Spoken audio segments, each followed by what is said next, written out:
for the Red Queen under crown of stone. 8 voracious beasts born from 8 restless nights. 4 nails piercing the flesh of the sinner. 1 prayer for the summoned, called by this song. 'Tis perhaps the countdown to oblivion for the once proud city of London. 'Tis perchance her inhabitants' last dance alone to face death and pestilence. Confronted by the eerie and unknown, mortals became desperate for answers. A flock's flight makes for an omen, the falling of a star a dire presage. Turning to priests for interpretation when there was no reason to be found. When religion failed, men turned to science. I saw them build such vain cities, crafting machines made for endless war. New questions flourished as old answers withered. What is darkness but lurking sun? What is wall but enslaved stone? What is glass but tortured sand? What is song but a call to arms? What is hate but jilted love? What is life but death pending?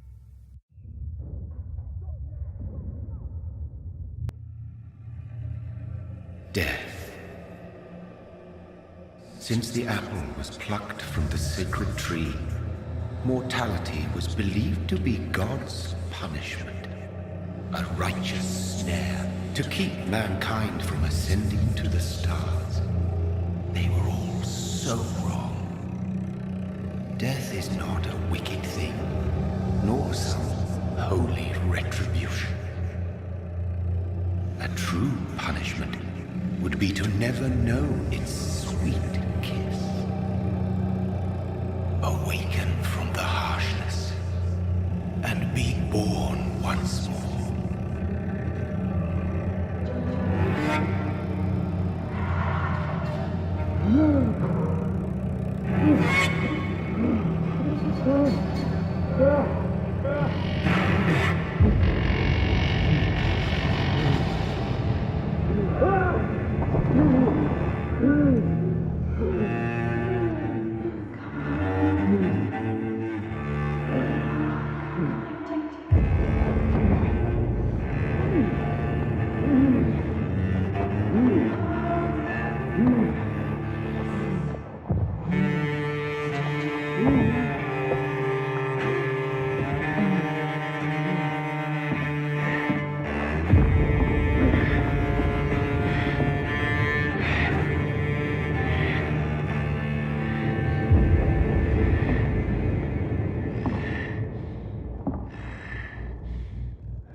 Mary!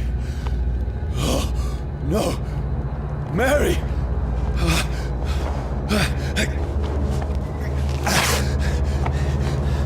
Hold on! Please, hold on! Oh, God. Oh, no. Mary. Mary.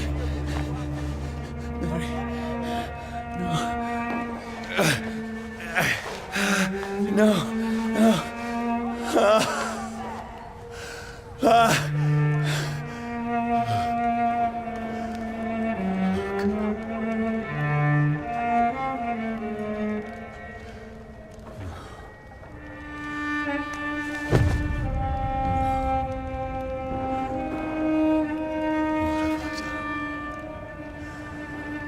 This horror.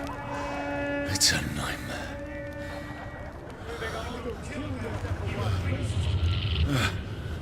No! Please, a moment, let me explain!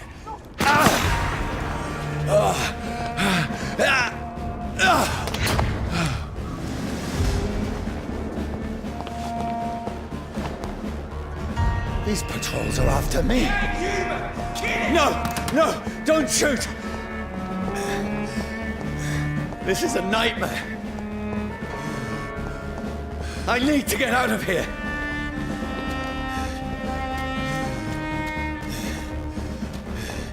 This can't be happening.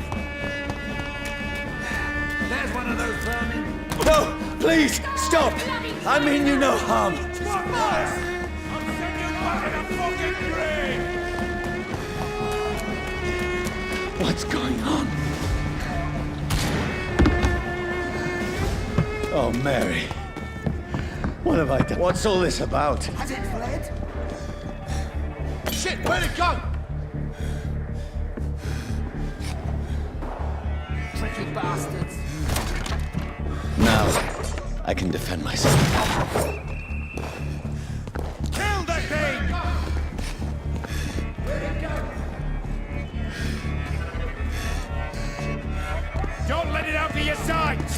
Who are you? Stay back! Sorry, but you left me no choice.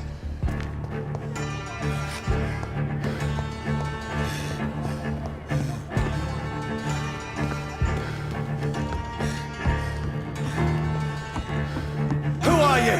Stupid beast!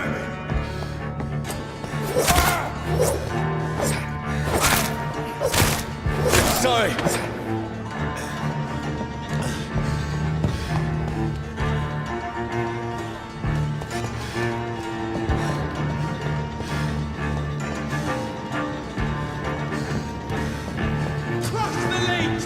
No, please, stop! Who are you? There's one of them vermin. What do you want?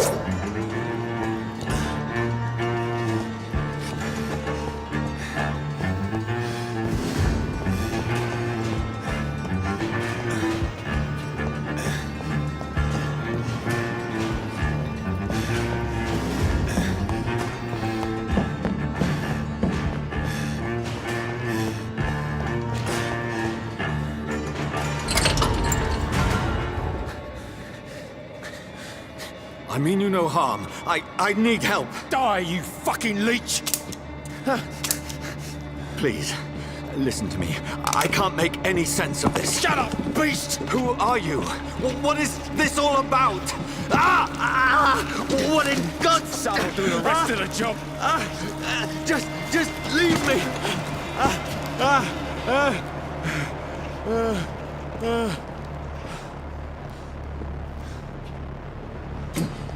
The sun. It feels like it's burning me to the bone.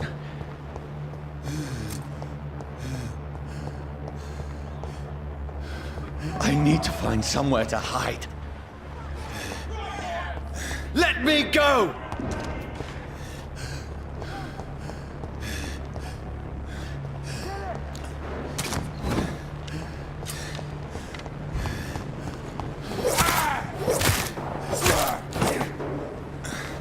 I need to find shelter.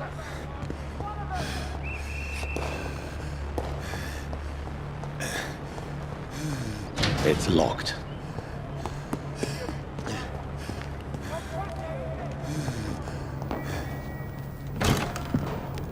Is anybody there?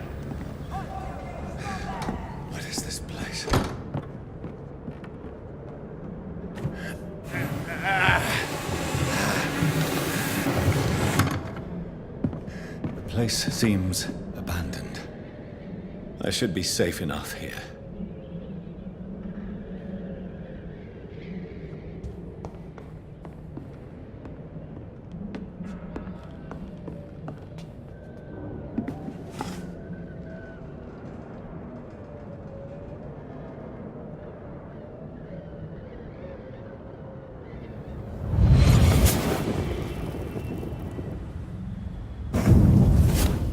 Brother, what have you done? Mary! Mary! Mary, I'm sorry. Whoever did this to us, I will find them.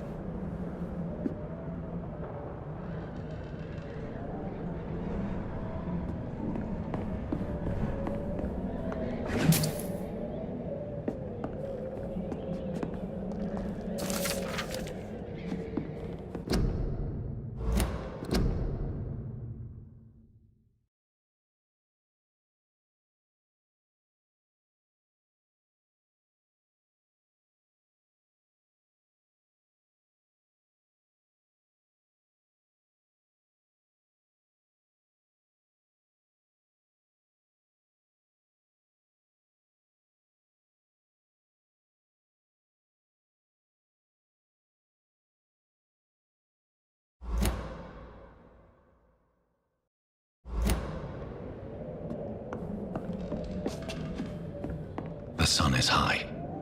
I cannot leave now.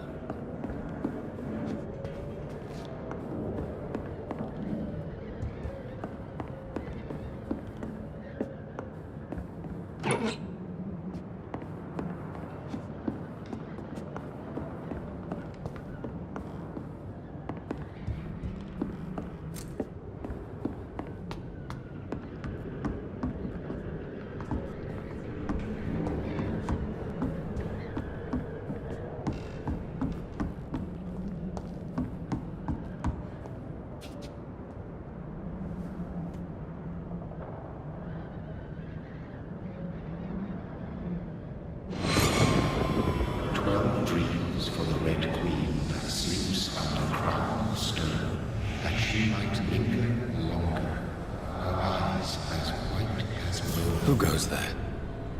A prayer for the summoned by warrior song. A child born from darkness must take scent of his path. Who's there? Are you referring to me?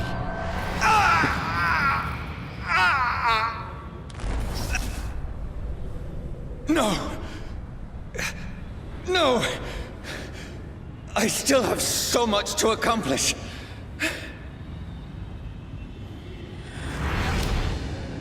I still have so much left that needs doing.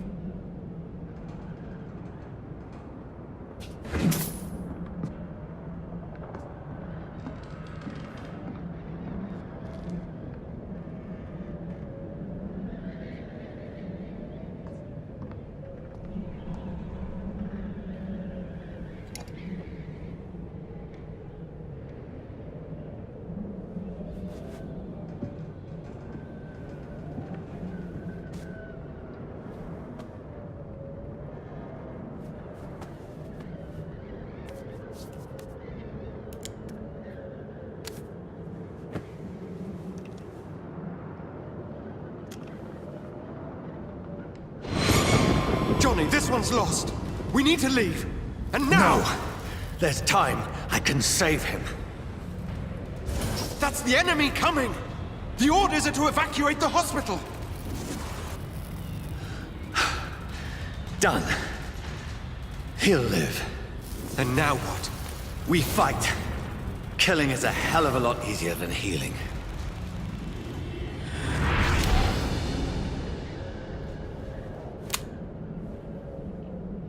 No, it never got easy.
no sense.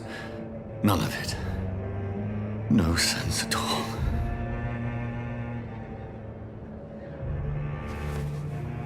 It's a nightmare. That's it.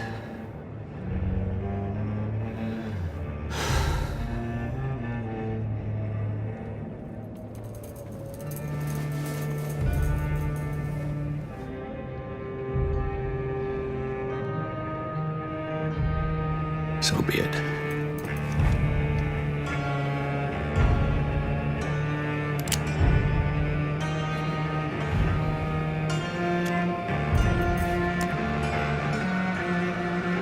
Rational thinking only.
This is absolute madness.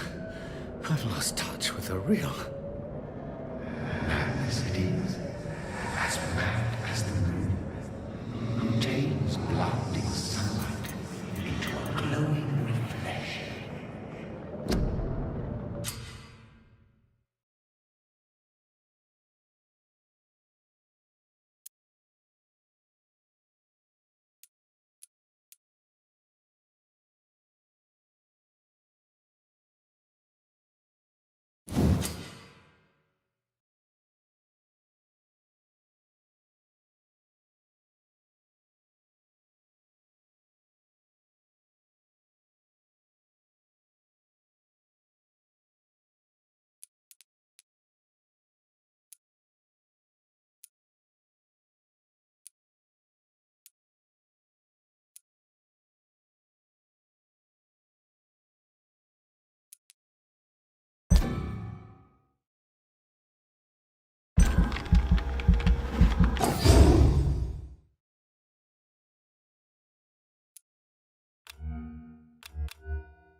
Voice in my head. If I'm not mad, then it must belong to the one who made me what I am. I must find him to understand what I have become.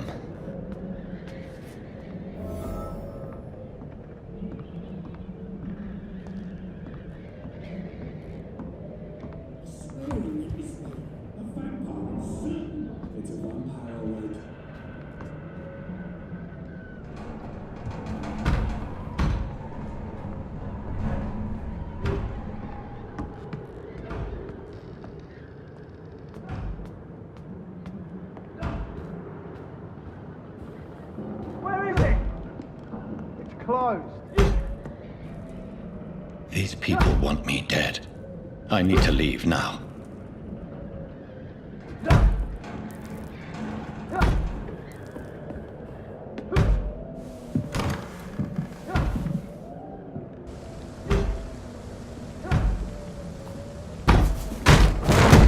Here's the leech. Here!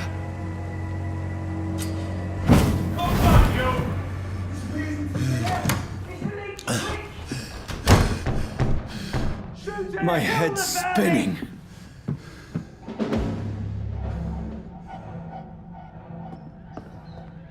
Oi! Come out, you coward! I cannot enter. Clever fucking beasts!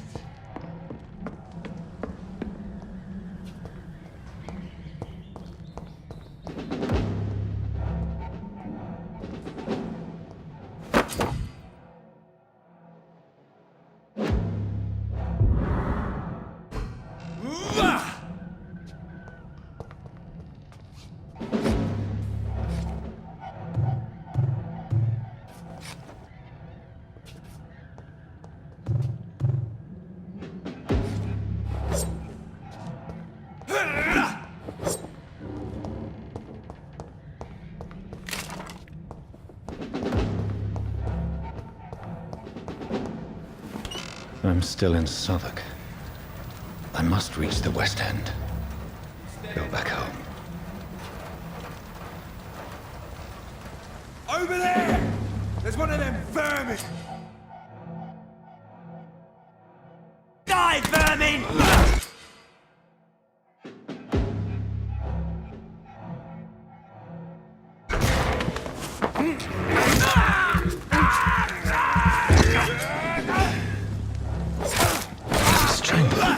A strength I never knew I had.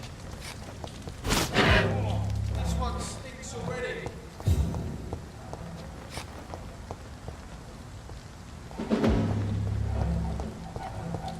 It's locked.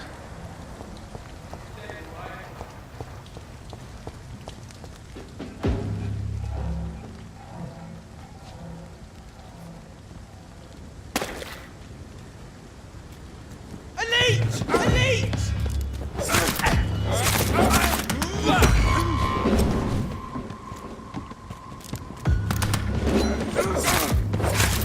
This shouldn't be possible.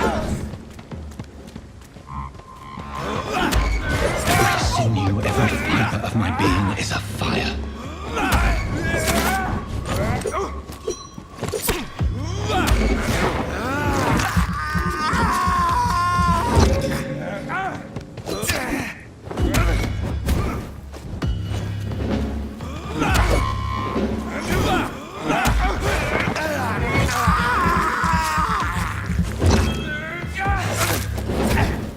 I feel like a child learning the limits of my body.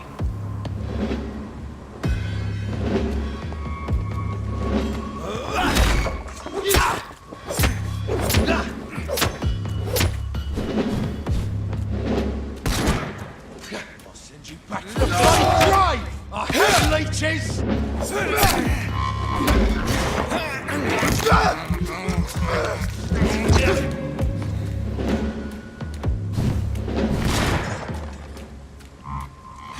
Oh my, vermin!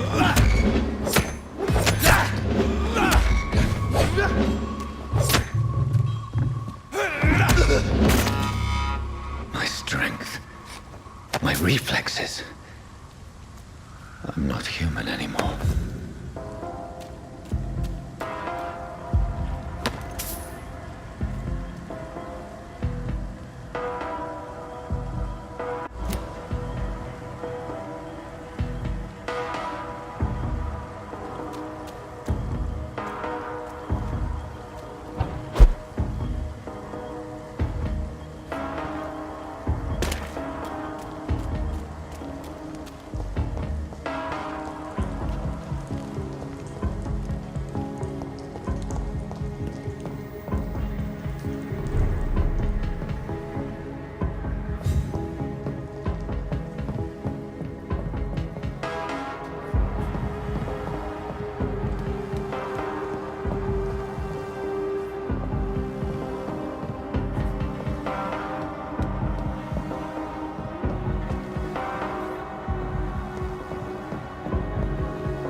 My poor sister.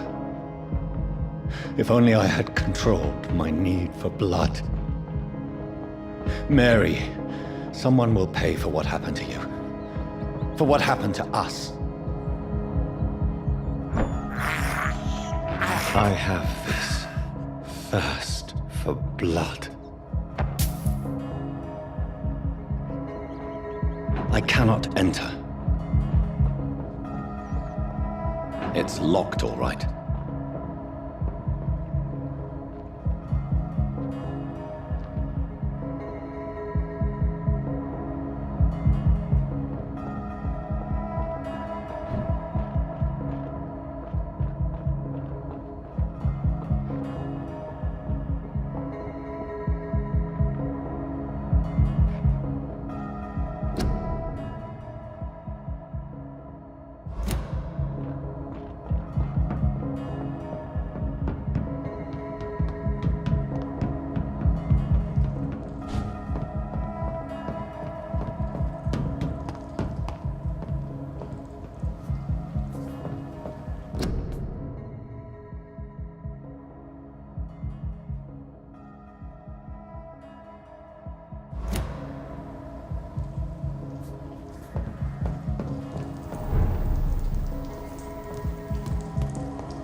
Dizziness from the jump. I can now control it. I cannot enter. It's locked, all right.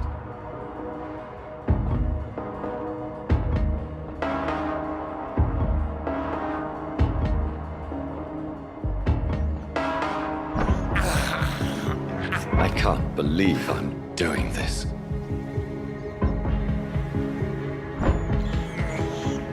I have this thirst for blood.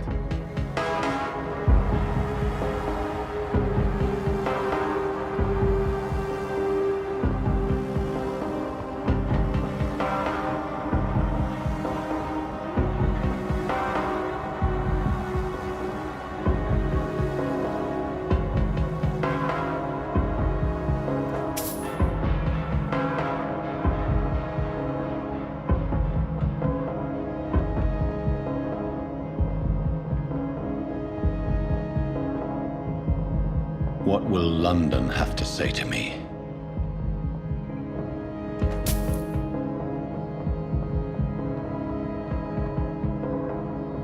It's locked.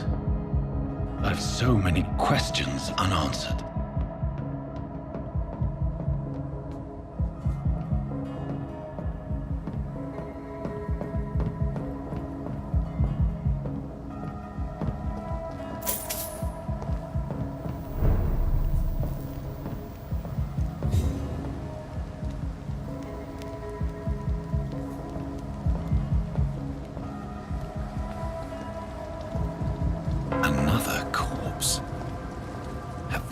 Streets of London become a mausoleum.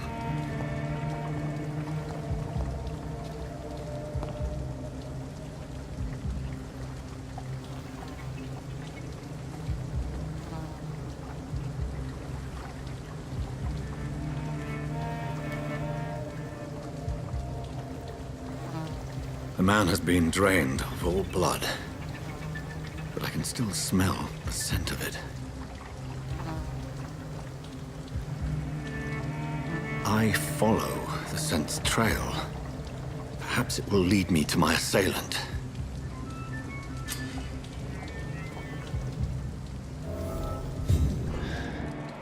Fresh blood. The smell is so strong.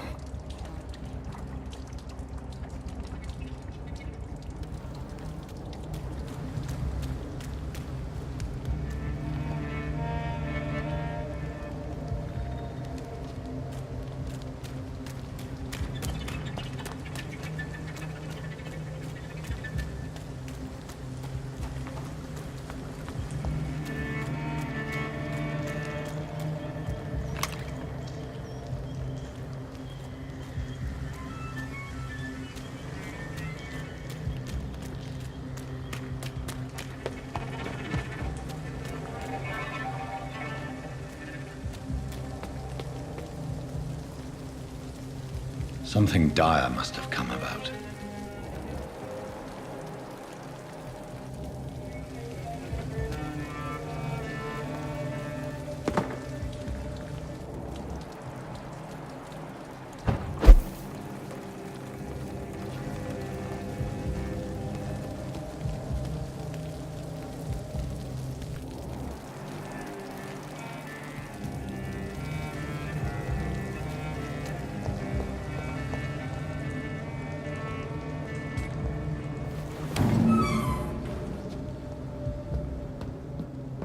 It's locked, all right.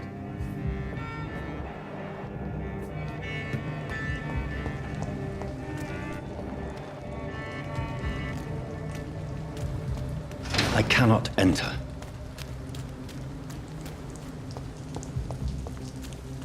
Where has everyone gone?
According to the blood patterns, that's where the victim was attacked.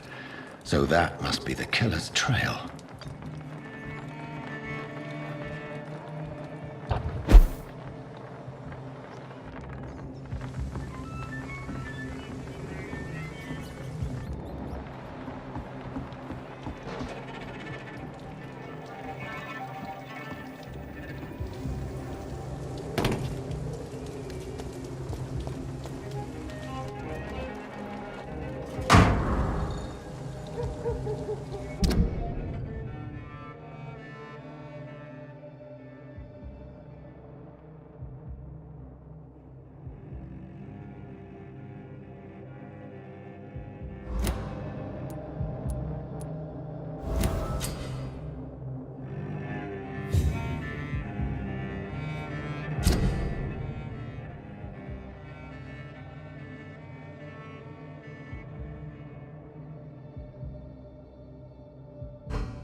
It's locked.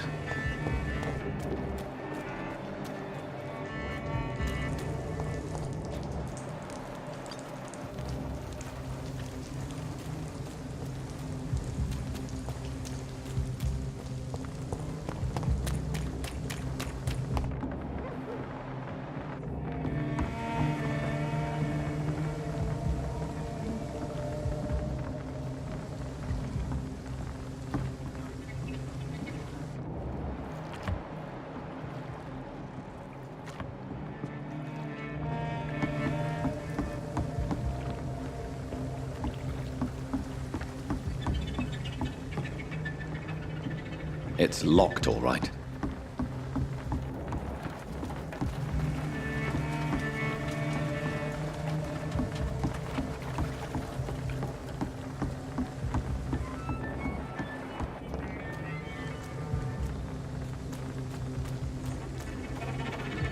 It's locked.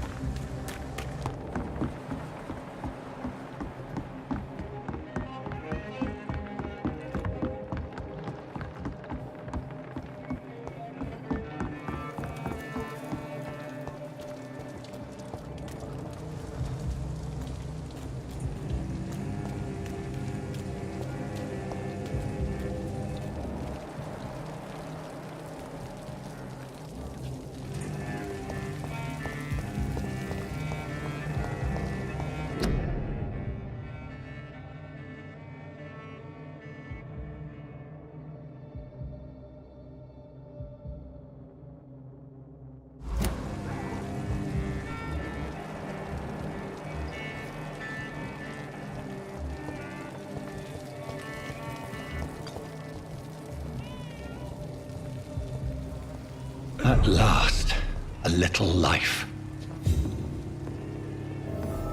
Welcome, sir, to the It's locked, all right. I hope I live long enough to see them wet boot boys get what's coming to them.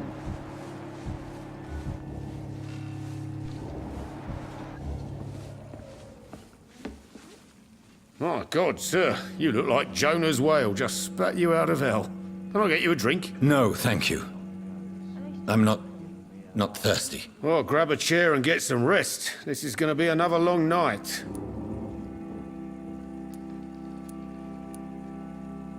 Why is it going to be a long night? You must be new around here.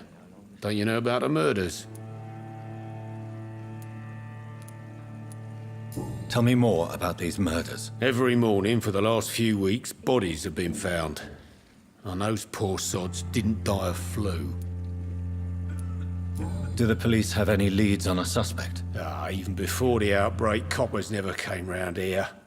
We're on our own. People die in these parts all the time, and no one cares. Where am I? Where is this place? You're at my bar, sir, the Turquoise Turtle. The last ray of light in this dangerous part of town. Aren't you scared? Scared of what? All the bad shit happens out on the foggy streets, and I never go outside. So you're open all night? Yep. Figured people might need a place to rest in these dark times. I'm looking for someone who might have passed through here recently. Wondered if you might help. It's been quiet tonight. The only other person I've seen went straight up to his room. Thought it was kind of rude, actually. You mean he's still here? Well, yeah. He paid for the entire week. How long has he been here? He rented the room a few days ago and didn't say when he'd leave. Who is this man? What does he look like? Well, like a gentleman, I guess. Well-dressed, quite polite. A professor or something fancy like that. Always writing, reading notes. I need to meet this man. I have questions. Just climb the stairs and knock on the first door. I heard him open his window, so I guess he's still awake. And, Yes? no funny business. You hear me? This is a respectable establishment.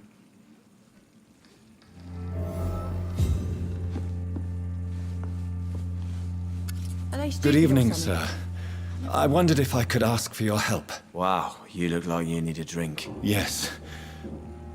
I apologize for my outfit. It's been a long night. Been there, seen that. Don't worry, things can only get worse. Has anybody entered the bar recently? Can't say. Sorry. I spent the night making love to that gorgeous bottle, see? This is important, sir. Are you sure no one has come in here in the last few hours? I don't know and I don't care. This is a free country. People still have the right to come and go, don't they? What's going on around here? It's like everybody is hiding. You must be new here. Have you not heard about the murders? Everybody fears the return of the sewer dog. Who is this sewer dog? It's the local bogeyman. Convenient answer for every crime that happened for decades. You murdered someone, blame the sewer dog, eh? You make it sound like it's a fairy tale. People will always believe in monsters. It's easier than accepting their own darkness. We can all be monsters. I'll leave you to your bottle then.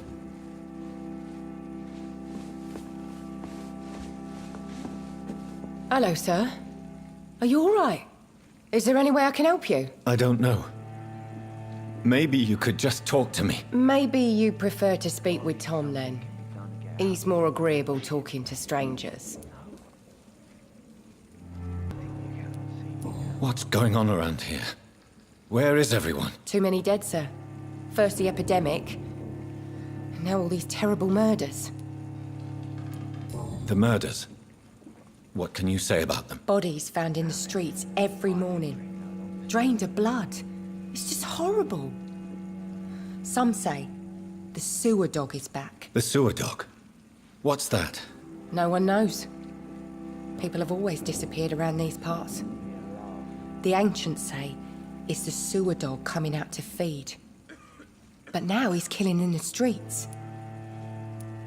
What have you heard about the epidemic? There's a Spanish flu. Yeah, killed so many last summer. Thought we'd seen the last of it. Dozens dying every week. Are the authorities doing anything? Nothing. There are so many quarantine zones in London now. It's gotten really hard to travel across town. What is this place? This is Tom's bar, the Turquoise Turtle. I'm the barmaid here, Sabrina, if you want to know. Are you always open this late at night? No, it's only since the epidemic started. Tom thought that people may need a safe place to stay. You don't seem to have much business. Where is everybody? Well, most people are sleeping right now. And those that are awake tend to avoid going out. What with the murders and all. I just want to talk. I didn't mean to scare you. I'm not afraid, sir. It's just I've other customers to take care of. I only see one customer. Oh. Well, yeah, of course. I mean, I best check on them. I'll leave then. Thank you.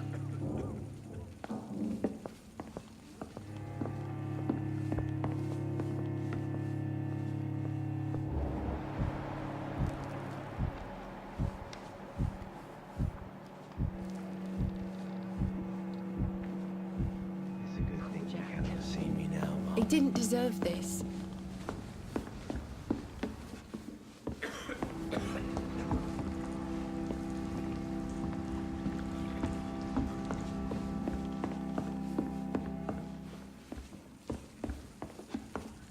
It's locked. Not long ago, this sort of mess would have I given hope me I a live long laugh. enough to see them wet boot boys get what's coming to them. This is no place for you. Prewen has several patrols roaming the area, They do not pursue me. but they're looking for vampires, and they're most efficient. They'll not relent until the killer has been identified. I have a common objective, but I require... I think someone is eavesdropping. Are you certain? You might as well come in, whoever you are. Slowly, vampire! Who are you? I mean you no harm. Saith the vampire. Present yourself! I need a word. With anyone.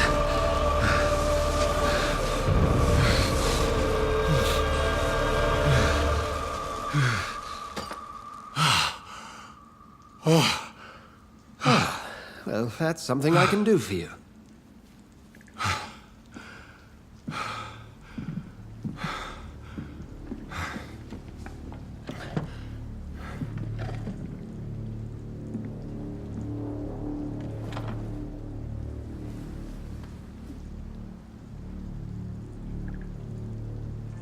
And who might you be?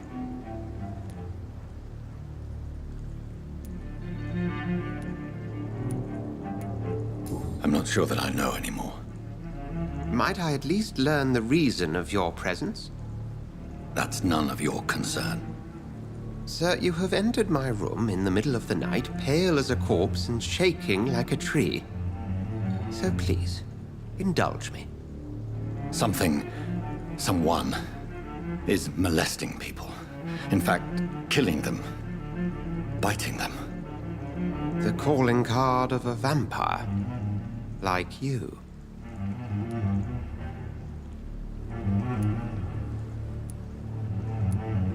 I've been hunted down in the streets and attacked. I'm a victim here, too. I believe you.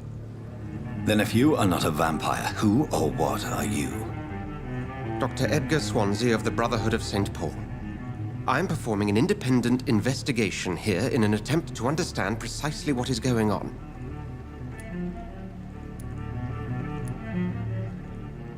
I heard another voice, that of a woman. Who were you talking to? Ridiculous. I've no idea what you're talking about. Something tells me not to trust you.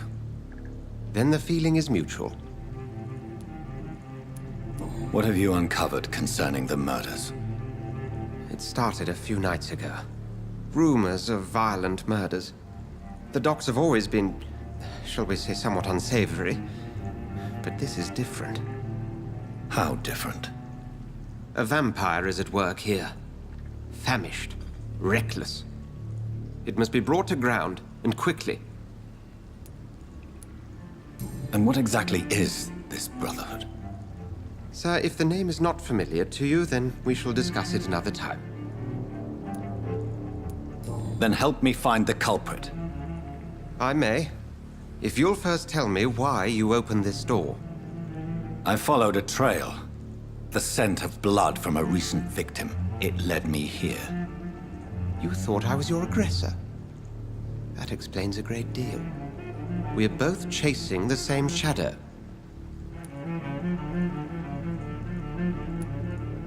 A shadow, indeed.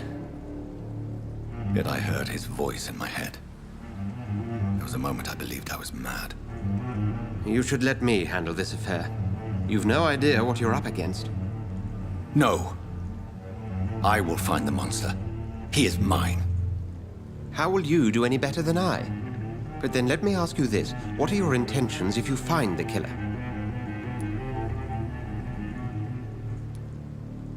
I will at last have the answers to my questions.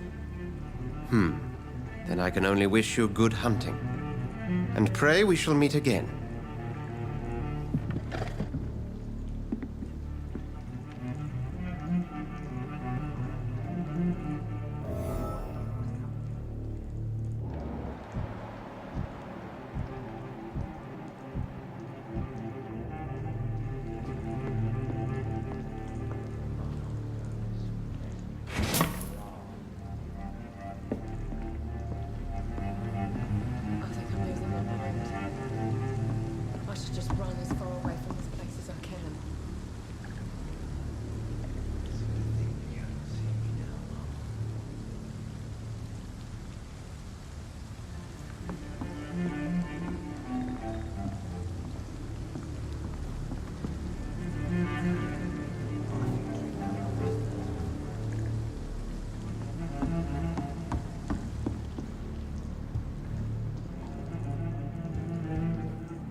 There's gotta be something can be done to get out of this bullshit. It's locked, all right.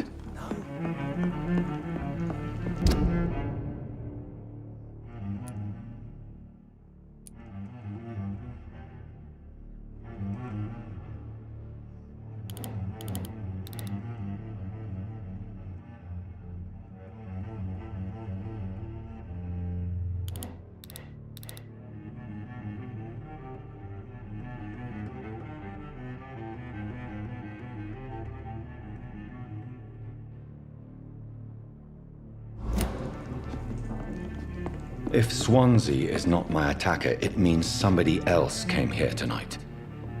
Someone must know something. He didn't deserve this.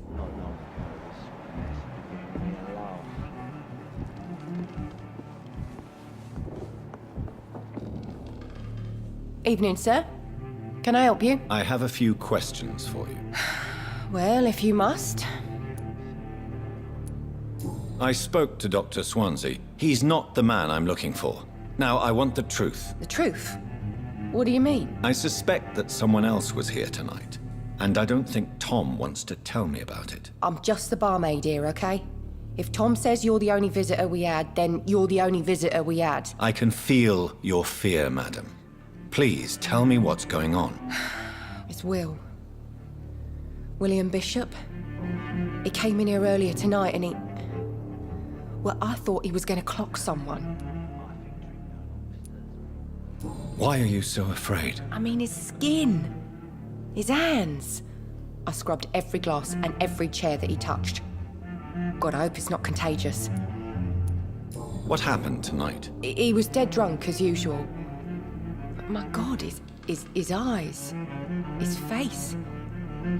He must have caught something awful. He shouted and cried. It was terrible. Tell me about this William Bishop. Will was a sailor who worked at the canning factory before he lost that job. A nice bloke, really. He's never been violent. Until tonight. Why keep it a secret? Why not tell me about it? Tom's nothing if not loyal. After Will lost his job, he offered him one ear. They used to be good mates.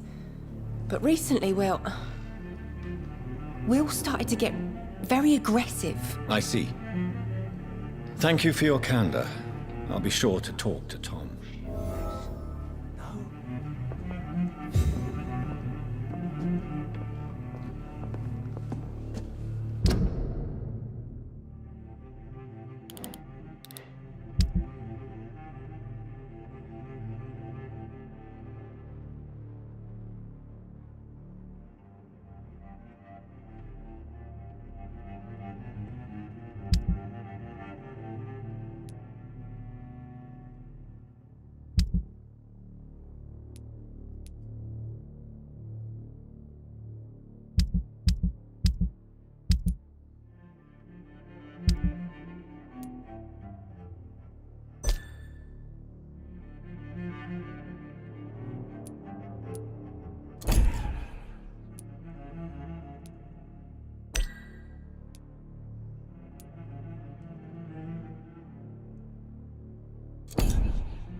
Hello, sir.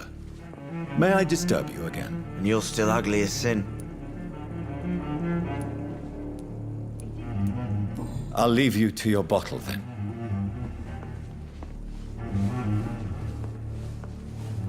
Welcome back. Did you find what you were after? I can't say I have.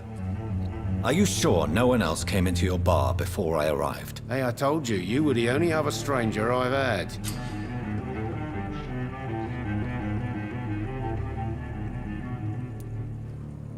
Tom, talk to me about the visit from your old friend, William. Yes, Will came by tonight, but he's not my friend anymore.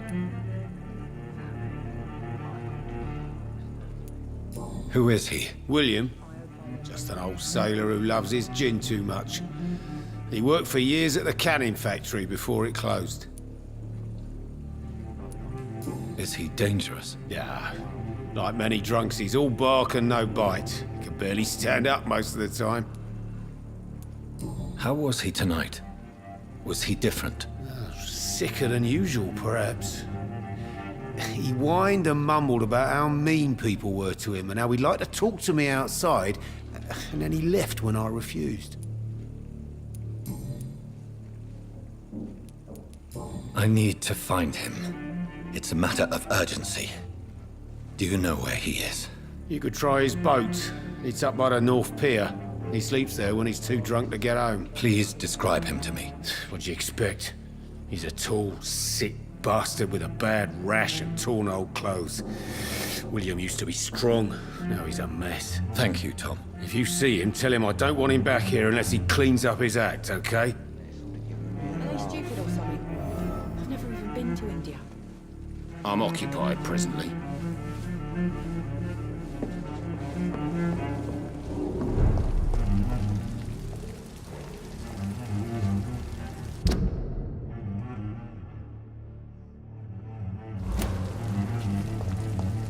I will get to the bottom of this intrigue. What's been done to me, to this city.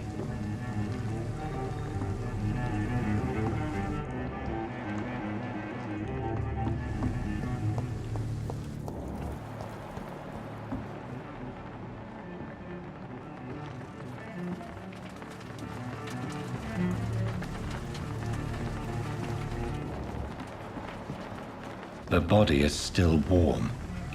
This man has just been drained of blood.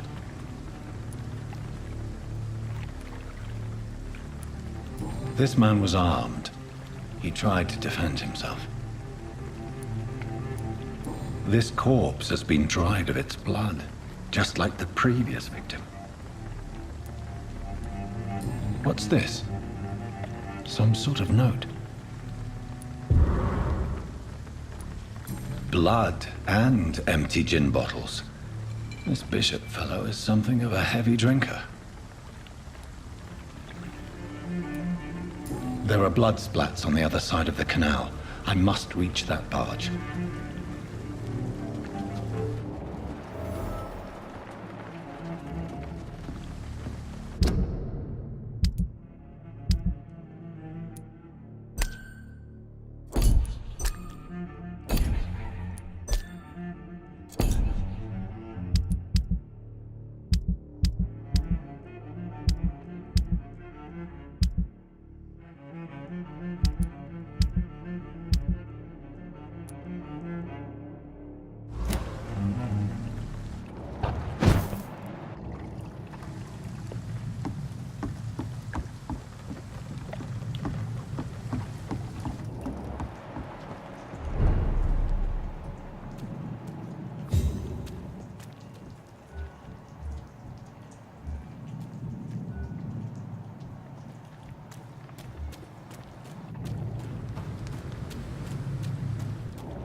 It's locked.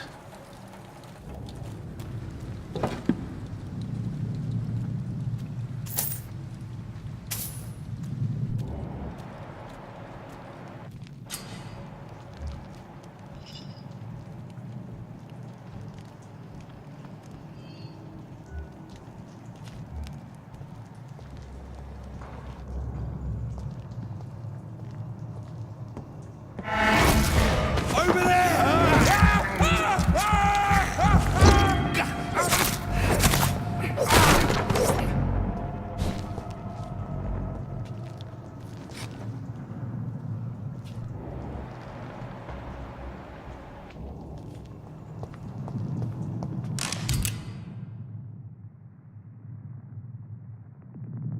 Ammunition crate. Good. I may need a lot of bullets. I feel like I'm back on the front line again. It's locked, all right. Right.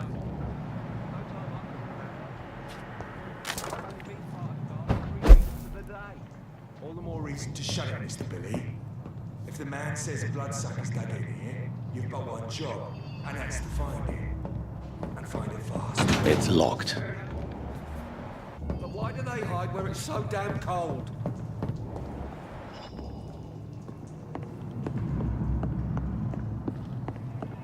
Sorry, sir. No admittance. Sir, step away!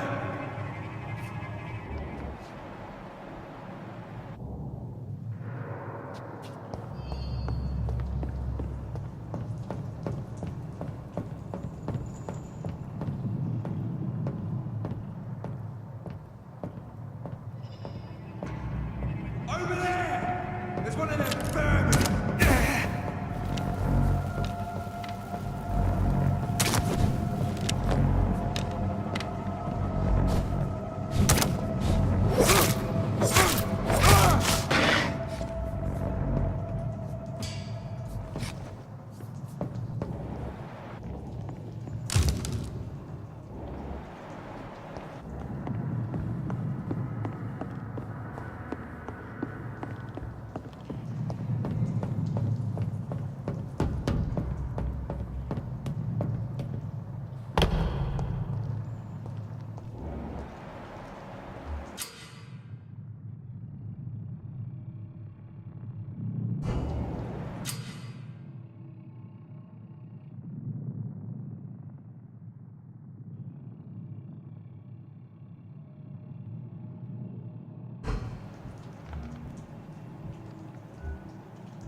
That's this nest of them cleaned out.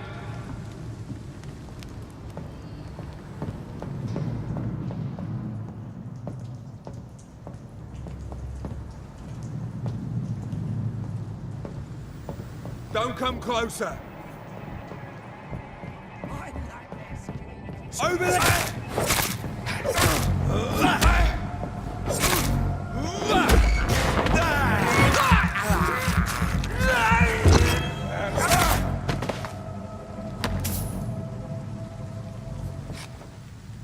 We won't see any of these bastards back here again.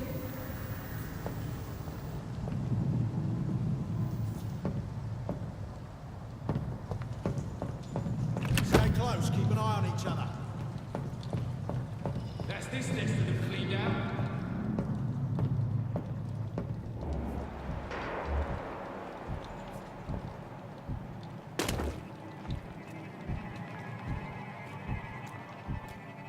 Best turn around if I were you. Get them weapons ready!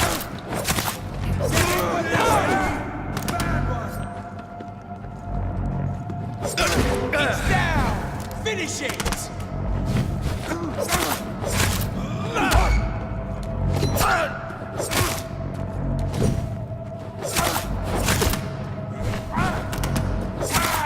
Bloody leech!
I cannot enter.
Over there! There's one of them!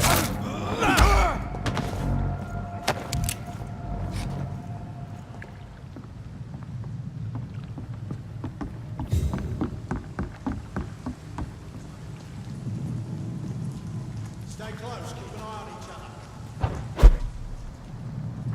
That's this nest of them cleaned out.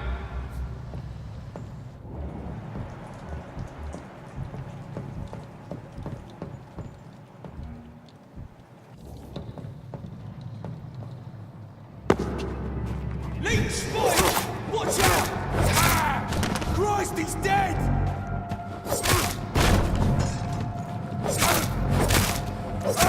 Oh, Christ!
It's locked, all right.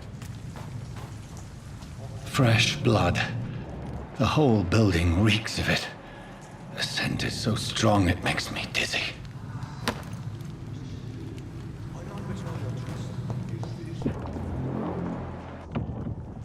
I need a drink, I'm so thirsty. William. As one, we shall overcome this. We've done it before. No. I had a drink outside tonight already and it did not quench my thirst. I must have more. Oh dear God, not again. William, please stop. Just... You are my dearest friend. You're my last and dearest friend. William. I can't feel it.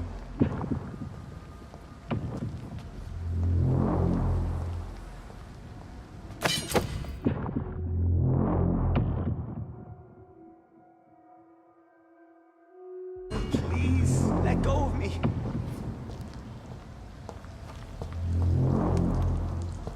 I cannot enter. I can't stand it anymore. This place reeks of bloodshed.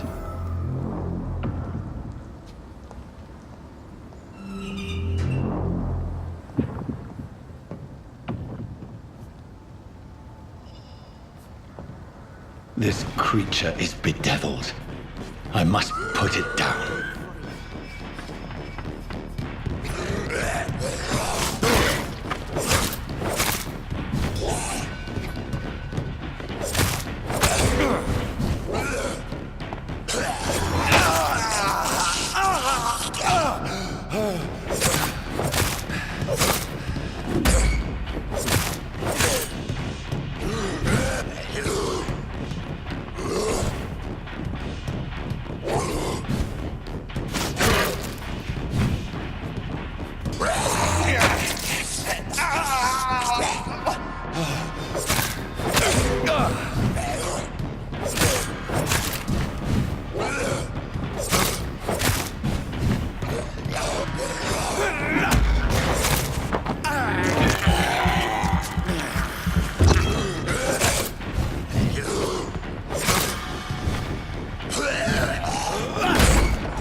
we go.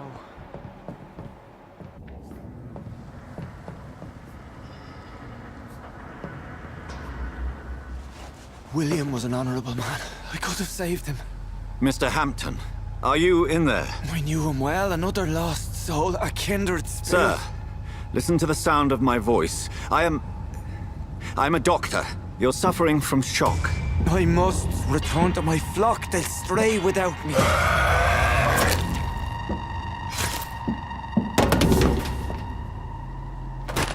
Remember, certain skulls are every bit as resistant as we are. Who are you? What do you mean by skull? You truly are a newborn. I should have realized. Wait. You are the woman from the bar. Are you like me? Can you help me? I believe, sir, I already have.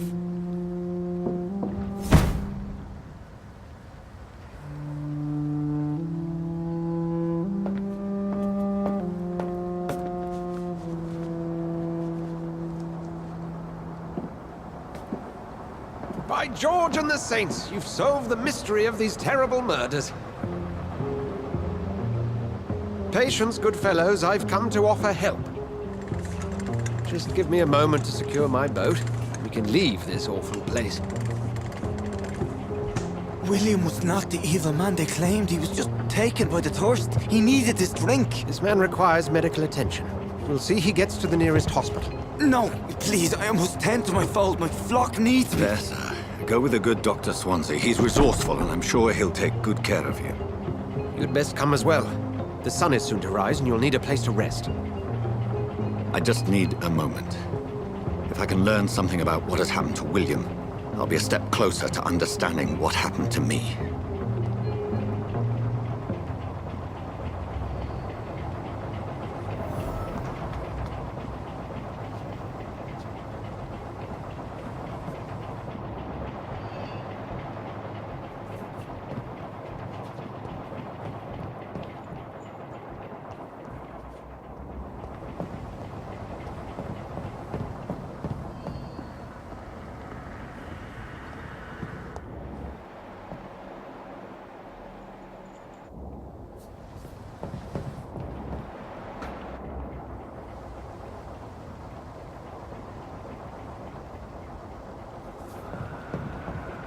This poor creature can't be my maker.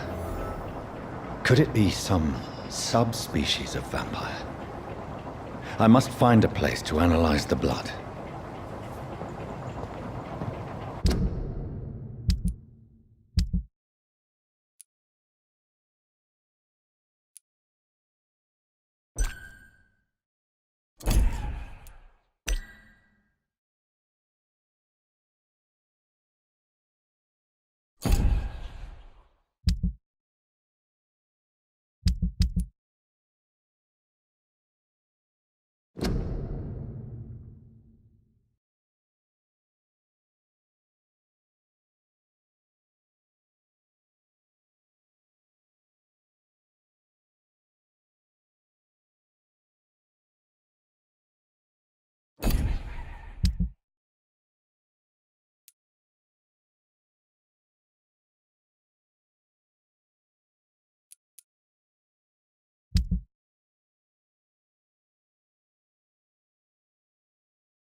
These men, they're a company of professional vampire hunters.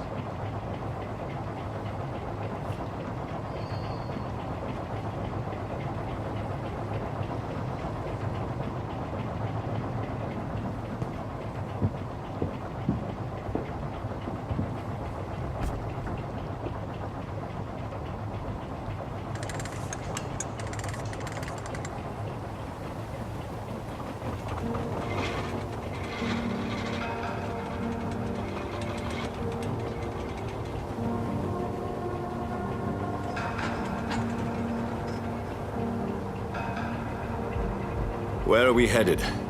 We're on our way to the Pembroke Hospital. It's just across the canal. They'll have a bed for poor Mr. Hampton. William was... What manner of creature was he? Predator, prey, villain, and victim.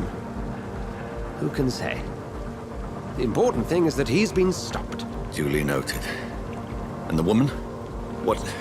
Who is she? What woman? Oh, don't play me for a fool. You used me to locate that Skull. You must know who she is. And I thought you a gentleman. You shouldn't talk about a lady behind her back, but I will tell you she values her privacy. Were London as peaceful as she appears from the middle of the canal? If only that were the reality of the situation. To be honest, I've always tried to avoid this part of town. Pembroke Hospital is the last bastion between the rest of London and the epidemic. The flu has decimated the East End and the war still rages. Welcome to the front lines of a plague. This is where you work, Dr. Swansea? I am the administrator of Pembroke Hospital. I thought you were here in service of your mysterious order, the Brotherhood of... Of St. Paul's Stole, yes. But first and foremost, I'm a man of science. A physician, like yourself, Dr. Reid. How do you know who I am? No need for modesty. You are Dr. Jonathan Reid. A surgeon of some caliber and renown, if I'm not mistaken. You are correct, sir. I knew it! I had my suspicions. But when you took the blood sample from the corpse of poor William, I was certain. Dr. Reid. Marvelous. Have we met? I attended 3 of your seminars before the war. I have the utmost admiration for your research. And what a turn of fate. England's most esteemed blood specialist returns to London a vampire. That word, again, from a so-called man of science. I understand. Traditionally, the role of science is to refute myth, but when myth walks among us, the Brotherhood of St. Paul has dedicated its purpose to their study. There's so much for you to learn. And for that, you are right. Well, then let me be blunt.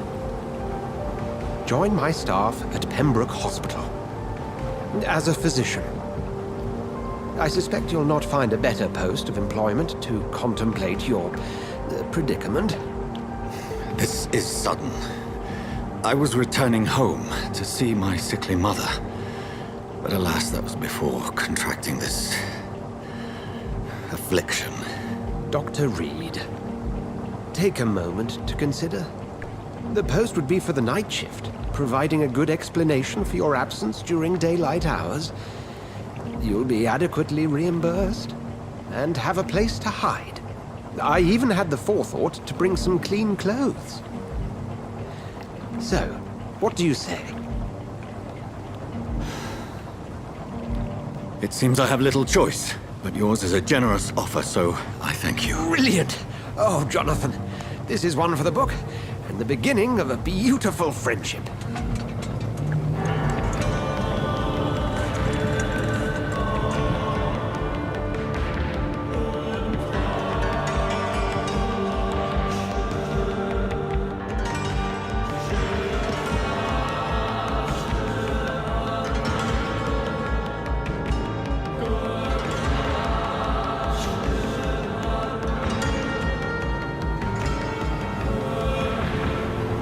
Dr. Swansea, thank goodness. I was beginning to be concerned.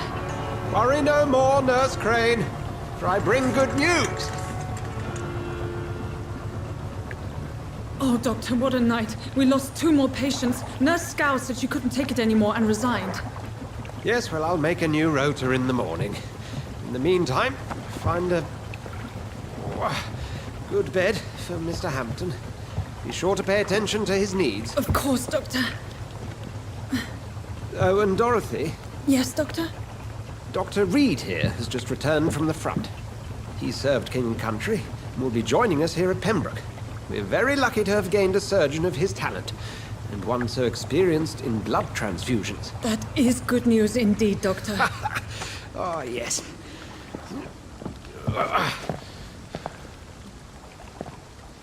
Here at Pembroke, it's not what we have, but what we haven't. It's only thanks to Nurse Crane and the staff that our ship doesn't sink. If you have any questions, just ask her. Duly noted. Thank you. Your assistance is required, Dr. Swansea, immediately. Welcome aboard, Jonathan. We'll catch up after my rounds. Coming, Nurse Crane. I'm coming.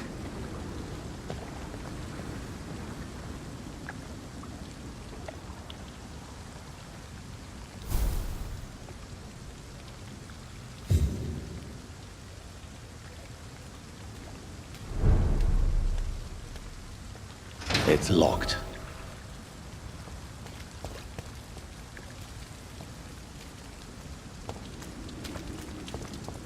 Come on, you bastard! You can do better than that! Nah, it's my turn!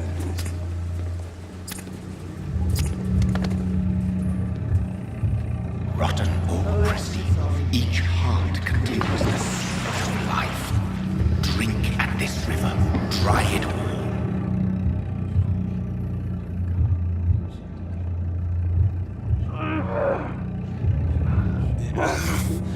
Oh, come on, you bastard!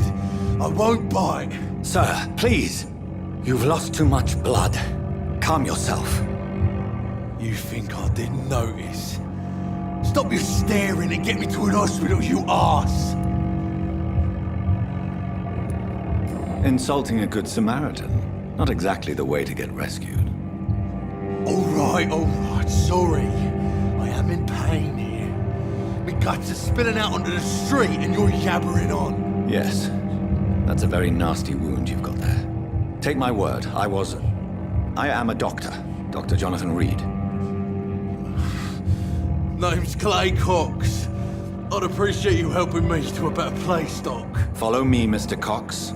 Let me assist you to that better place.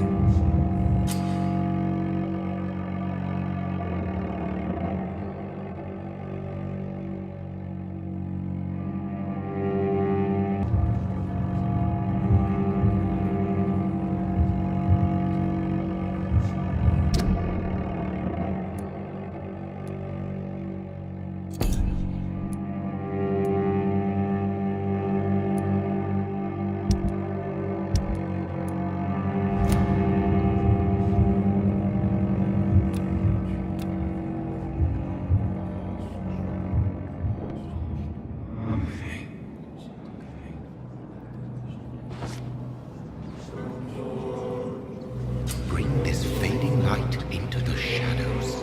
Dance with him the dance of life and death.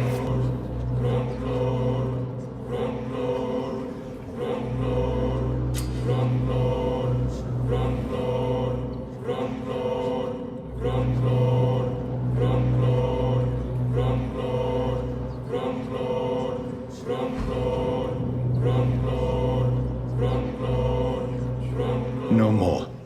Not tonight. Not like this. I will not take another life.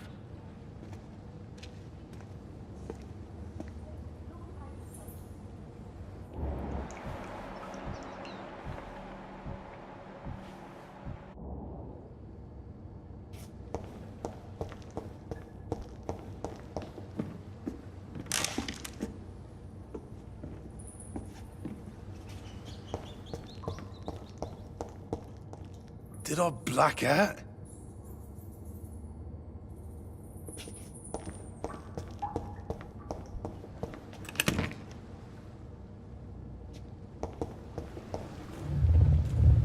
It is wise for the huntsman to sometimes let his prey go, but no famished hunter can run for long.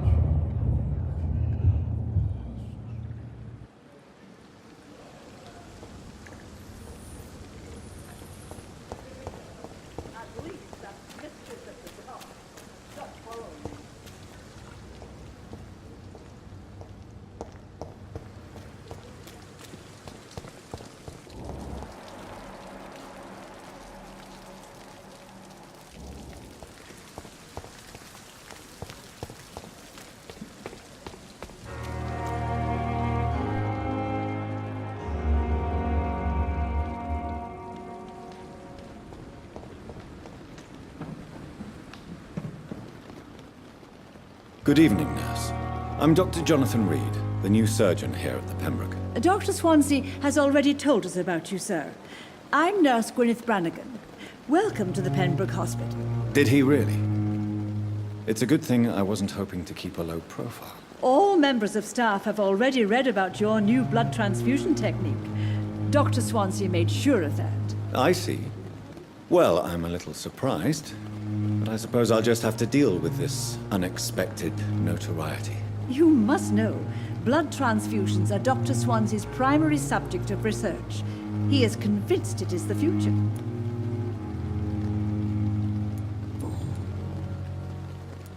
How are things here? Not good, to say the least. We're struggling against an invisible enemy, more lethal than any bullet from a gun. It's hard, Doctor. An invisible enemy? Quite a poetic term for a disease, especially from a nurse. Sorry, Doctor. These last few weeks have been exhausting. We could all do with a good night's sleep. Do you think this hospital can survive the epidemic? We are all volunteers here, and we're trying to hold fast, but how do we beat an invisible killer? Some nurses have already resigned. I'm not familiar with all the staff yet. Perhaps you could help me. Brilliant professionals, most of them. Dr. Swansea has a gift for recruiting talent. Most of them?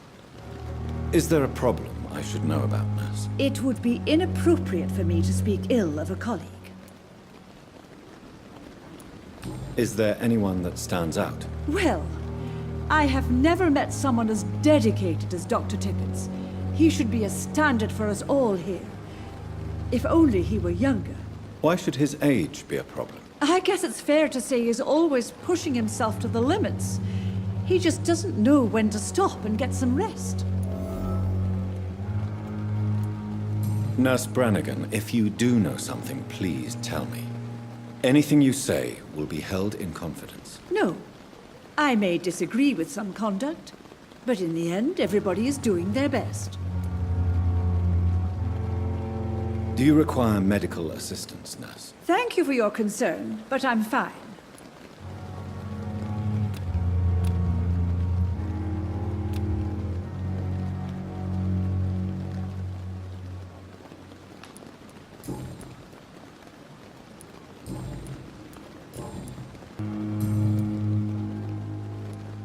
Goodbye, nurse.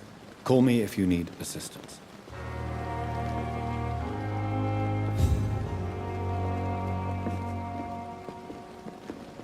I'm not one to make wait, Doctor. I've patients to attend.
It's locked, all right.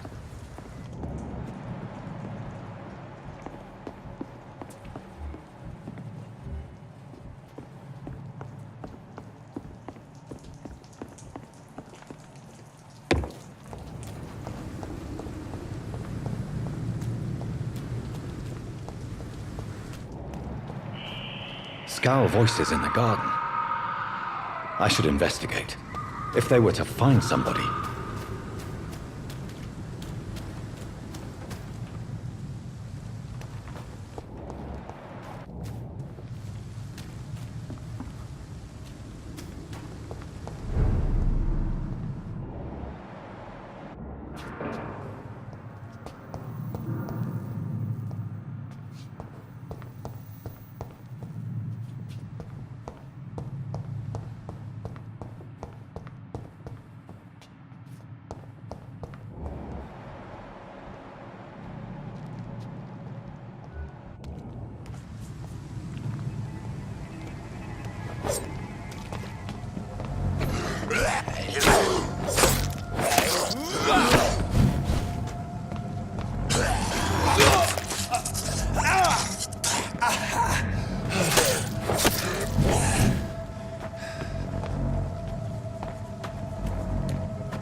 Doctor, where have you been? I've little time to play hide and seek with new staff members, no matter how illustrious they may be. I found a wounded man by the docks. He answers to the name of Clay Cox. He requires urgent medical attention. Already making the rounds? That's the Pembroke spirit. I'll ask our porter, Milton, to bring him back immediately. Thank you, nurse. What can I do for you? Dr. Swansea insisted we provide you a quiet office. You'll find it on the second floor with your name on the door. Thank you. Nurse Crane, isn't it? Yes, Dorothy Crane. Welcome to Pembroke Hospital, Dr. Reid. Your office has been prepared. I would like to ask a few questions first. And Mr. Hampton, the patient we brought in, how does he fare? I gave him a sedative to help him sleep. Poor thing was in quite a state of shock. What kind of man is Dr. Swansea? Well, you accepted the job from him. I thought you would have known about your employer. It's right to assume Dr. Swansea knows far more about me than I do about him. You'll get to know him soon enough, and better than me. The administrator has better things to do than mix with us. Apologies, I've only just met him the once. This is sudden. I've only just returned to England. Dr. Swansea is a brilliant surgeon and the most compassionate physician. If you could point me in the direction of my room again, nurse. Second floor of the hospital, left after the stairs. It's the last vacant office at the end of the corridor. Thank you, Nurse Crane.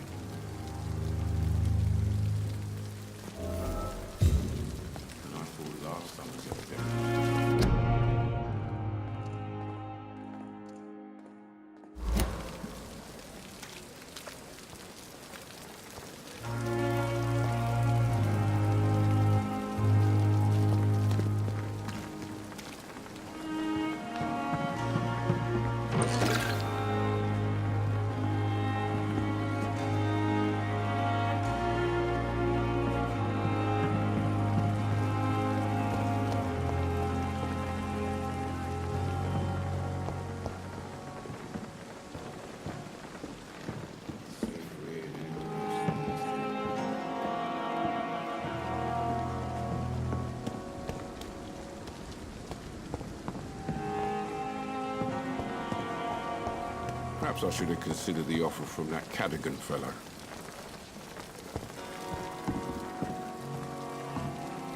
Good evening, sir. I'm Dr. Jonathan Reid. I'm new here. I've already heard about you, Dr. Reid. I'm Milton Hooks, the ambulance driver for this shithole of a hospital. That's quite a blunt introduction, Mr. Hooks. You can call me Milton. I like to speak my mind, Dr. Reid. Perk of the job. Don't judge me, and I won't judge you. I'm not sure I understand what you're talking about. Well, I'm no doctor, but I'm pretty sure a gun can't be used as a surgical instrument. You have a keen eye. I learned to shoot during the war, and have carried one ever since. Old habits die hard. No need to explain, Dr. Reid. And if you ever need a better gun, remember, I may have something for you.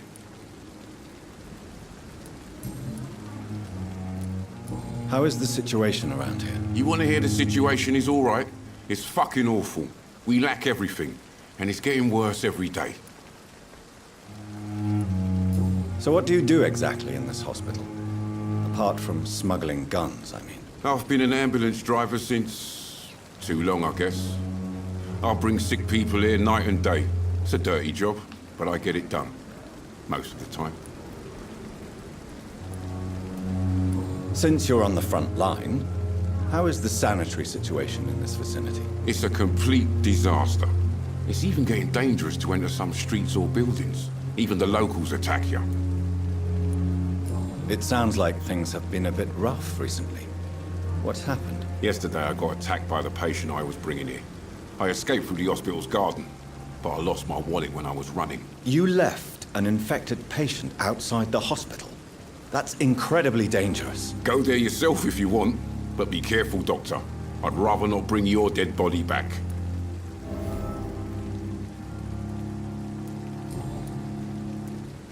Are you really smuggling weapons through the hospital? And why not? I've already been attacked by patients, you know. And by gang members willing to steal my money. But you're not defending yourself. You're selling guns to civilians. You keep people alive your own way, Doctor. I offer them another way to protect their health.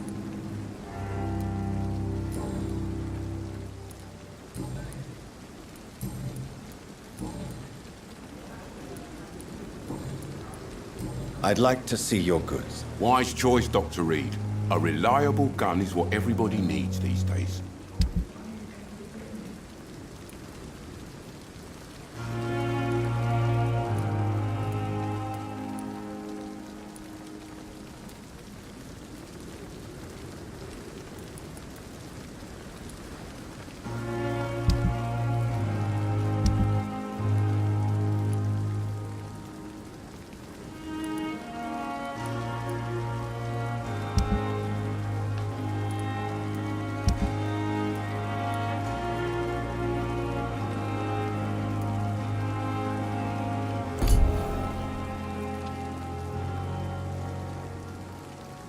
Perhaps I should have considered the offer from that Cadogan fellow.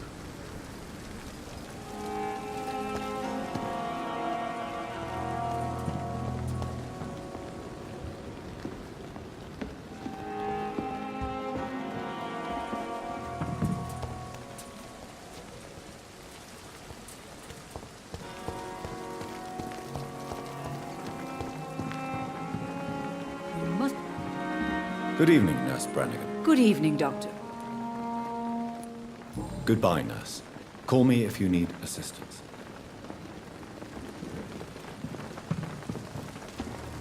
Good evening, sir. So it is true. The famous Dr. Reid has joined us. I can't think of any better news during these terrible times. Do we know each other? Actually, yes. We met once before, at the Rockefeller University in New York. Dr. Tippett, yes, I remember. I was assisting Professor Carell in his research about coronary bypasses. He had nothing but praise for you. He was also very confident about your future. And look at you now. Eminent surgeon and blood transfusion specialist. What is the Pembroke Hospital situation? And please, speak freely. This hospital is not exactly the best of London. I'm sure you are used to working in a better environment.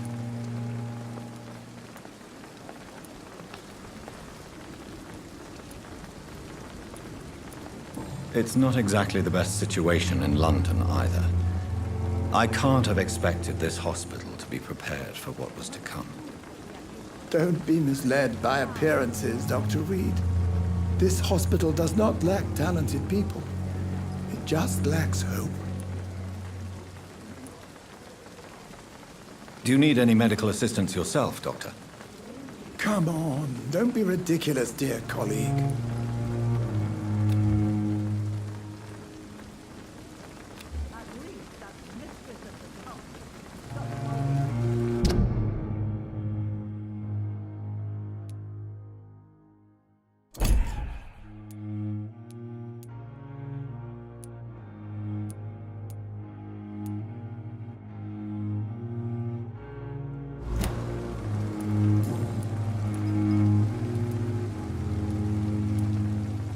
You're exhausting yourself, Corcoran.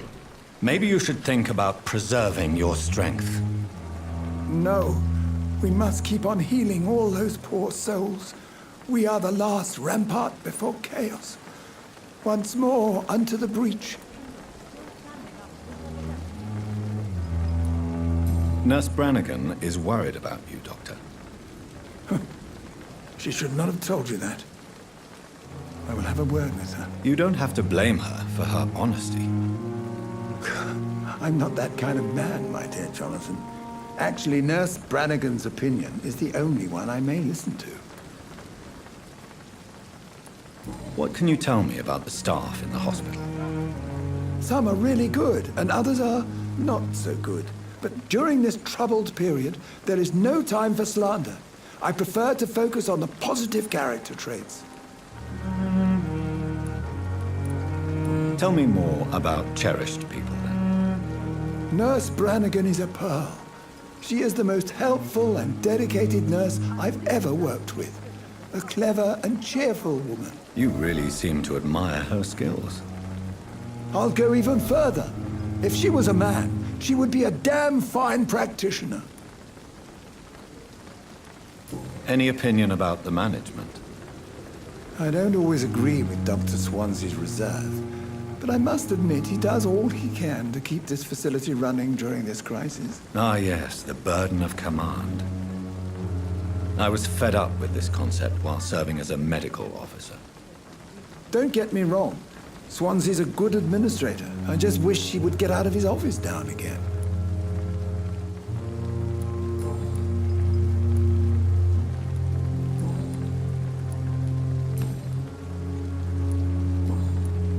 Goodbye, Dr. Tippett.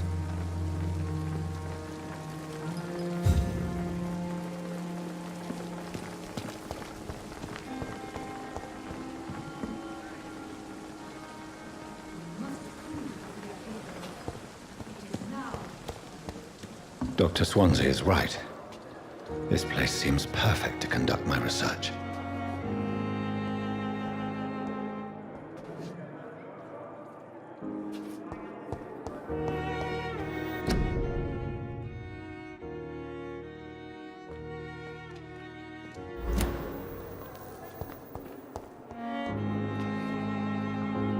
Time has lost its effect on me, but the suffering continues.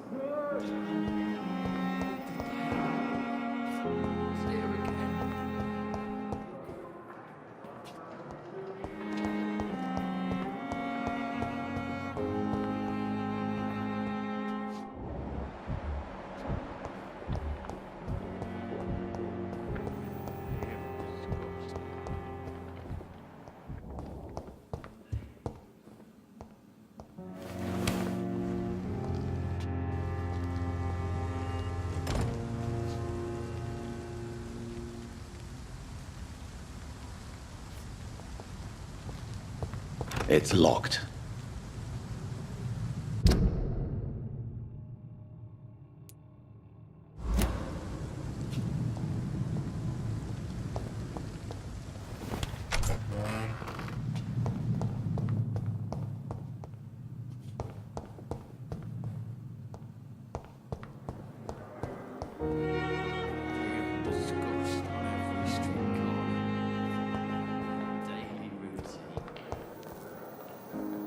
Good evening, miss. I'm Dr. Reid. the new surgeon at the Pembroke Hospital. And who are you? Your name has no meaning to me, mortal. You're nothing but dust blown by the winds of eternity. I beg your pardon? What are you begging for, mortal? My clemency? Well, tonight maybe I'm inclined to mercy. You'll never forget the night you met Thelma Howcroft. You keep calling me mortal. Why is that? And if I'm mortal, what are you? Well, Dr. Reid, if you must know, I'm a vampire.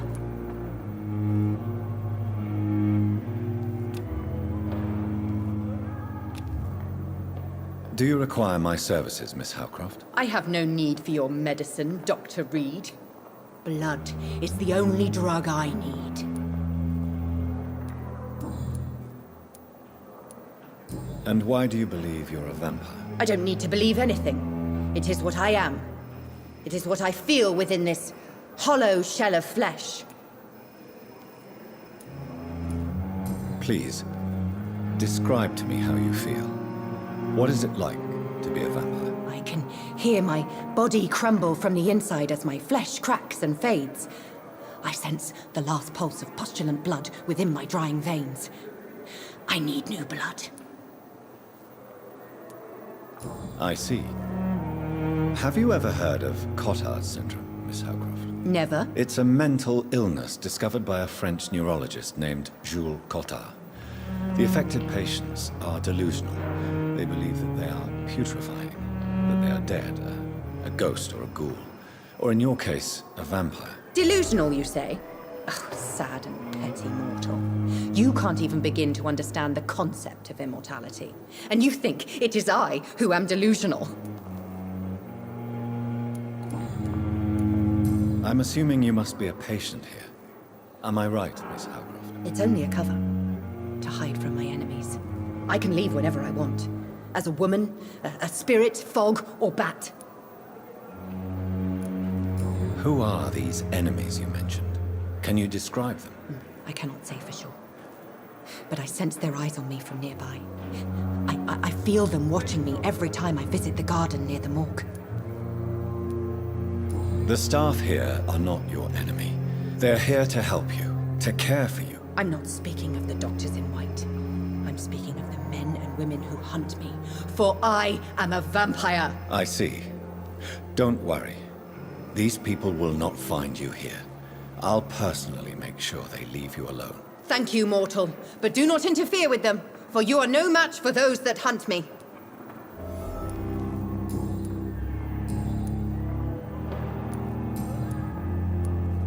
Who are you really, Miss Howcroft? I mean, apart from being a vampire. Is that not enough for you, puny mortal? What do you require? Proof of my powers? I'm curious to know who you were before becoming a vampire. It was such a long time ago, I don't remember. Centuries of unholy life can have strange effects on one's minds, you see?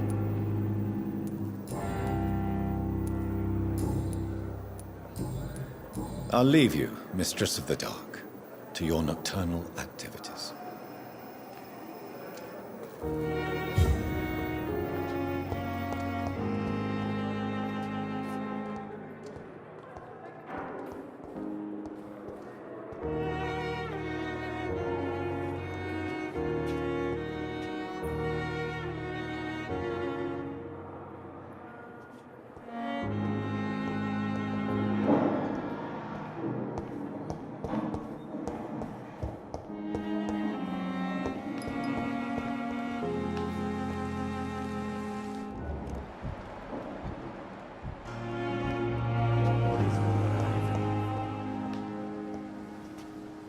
Good evening, Doctor. I believe we're going to be working together. Dr. Reid. Dr. Swansea informed us of your arrival, but I could not dare to believe we'd have such good fortune. Such an honor, sir. Thank you. And you are? I am Thoreau Strickland, Dr. Thoreau Strickland.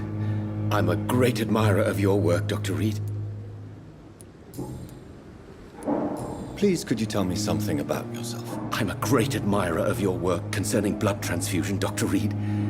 I run my own experiments. I'm convinced it's the future.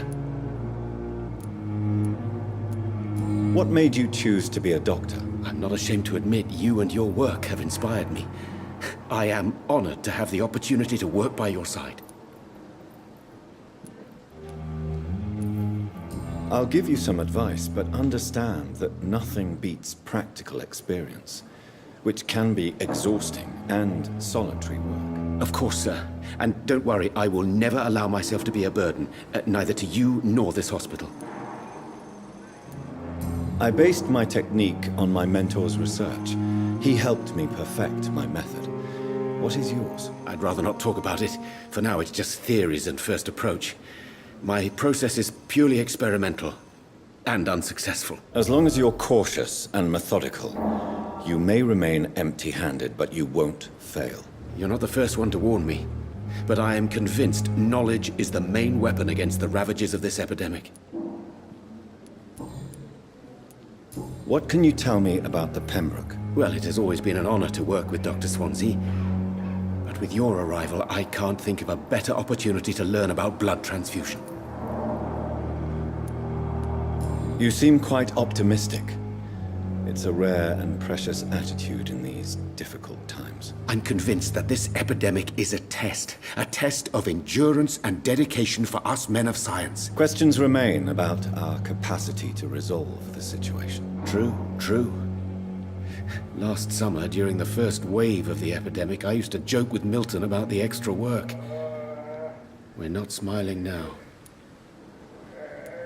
Do you need help with anything in particular? Well, yes, maybe. I'm waiting for a batch of products I ordered for my personal research, yet my supplier seems to have vanished. Do you want me to play the errand boy for you? Oh no, Dr. Reid. But if you went personally to his shop, what with your reputation and all, he wouldn't dare to refuse the products I need. I see. Well, give me the address, for I may pass by if I have time.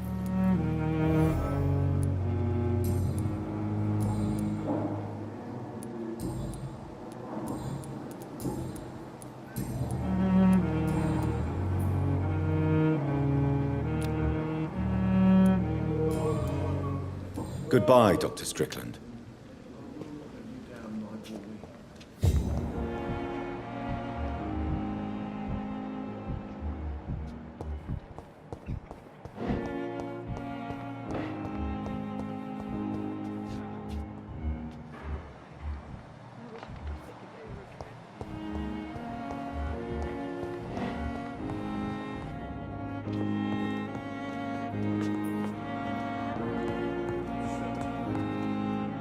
Good evening, sir.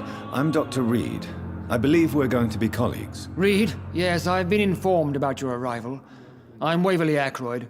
Welcome aboard, I suppose. Does my arrival inconvenience you in some way, Dr. Ackroyd? Let us just say that I don't particularly share Dr. Swansea's enthusiasm for hiring you.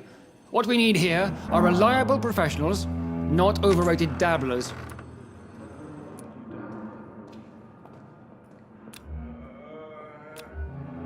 Do you need my assistance? Not at all. I'm sure that you are used to gaining people's trust with your impressive skills. Well, it will not be the case with me. If you have a problem with me, Dr. Ackroyd, please feel free to tell me. Dr. Swansea has imposed your presence on this hospital without asking anyone's advice. The benefit of his position. But I don't agree with it. I know we've never met before, but I believe this hospital could use all the help it can get. You will agree with that, I'm sure. Oh, but I have heard about you, Dr. Reid. Of course, you can't say the same about me, since I have not wasted my time courting the press.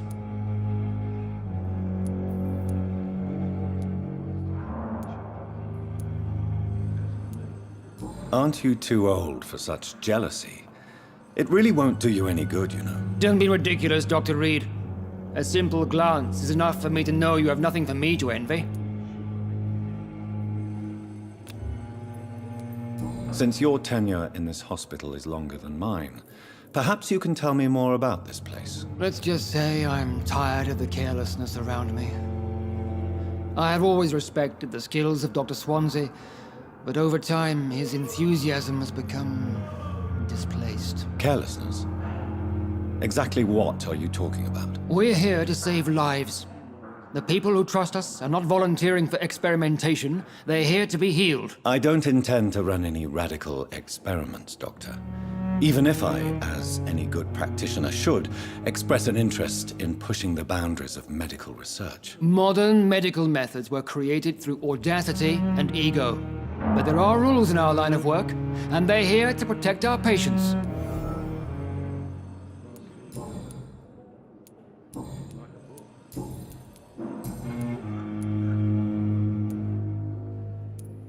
I don't know what you've heard about me, but I have already proved my value as a practitioner. I don't question your skills, Dr. Reid, but your motive.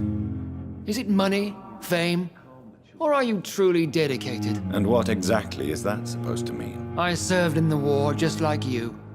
But unlike you, I did not use the wounded to play the modern sorcerer. Be careful what you insinuate, Dr. Ackroyd. I only want you to admit you used those men to improve your theories.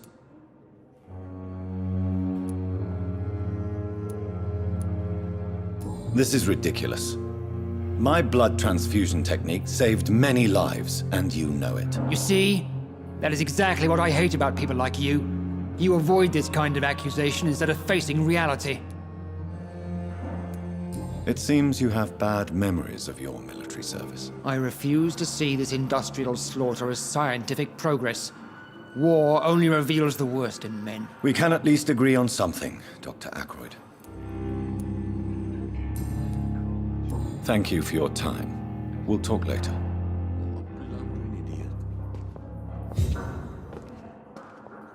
What can I do for you, Doctor? Thank you, Nurse Crane. This hospital seems to be falling apart. I'm all right. But in the circumstances, I'm willing to give you the benefit of the doubt.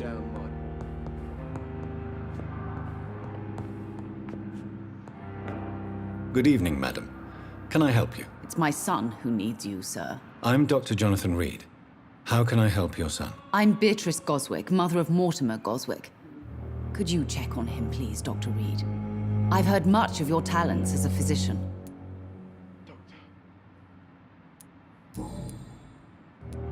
What can you tell me about yourself, Mrs. Goswick? Not much to say. Just take care of my Mortimer and I'll cover all the expenses. That's all that matters. Are you really that rich?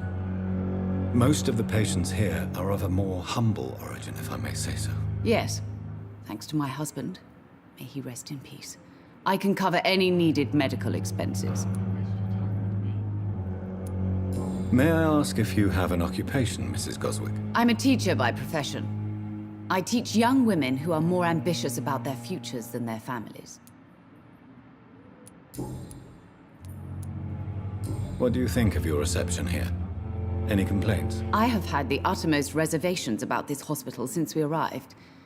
But we had no other choice, considering the state of emergency. Is there something in particular that's bothering you? Some of the staff were not especially welcoming. I suspect they're not accustomed to dealing with patients of such social standing.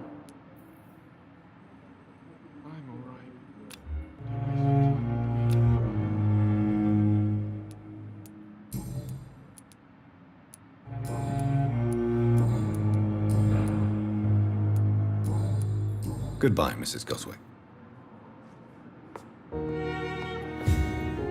Good evening. I'm Dr. Reid. Can I help at all? No. Really? Why are you here, then? I don't want to talk. My throat hurts too much. I suppose that this pain is the reason you're here. Is someone taking care of you? Yes. And no. Could you at least tell me your name, sir? Mortimer. Mortimer Goswick. How painful is your throat, Mr. Goswick? So painful I'd rather not talk at all, Doctor.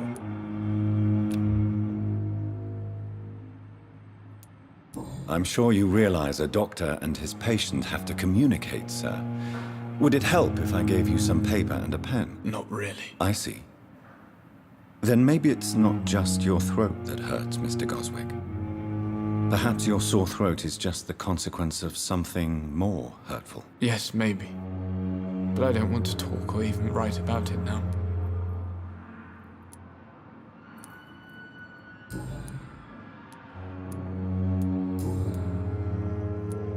Tell me about yourself, Mr. Goswick. I don't want to talk, Doctor.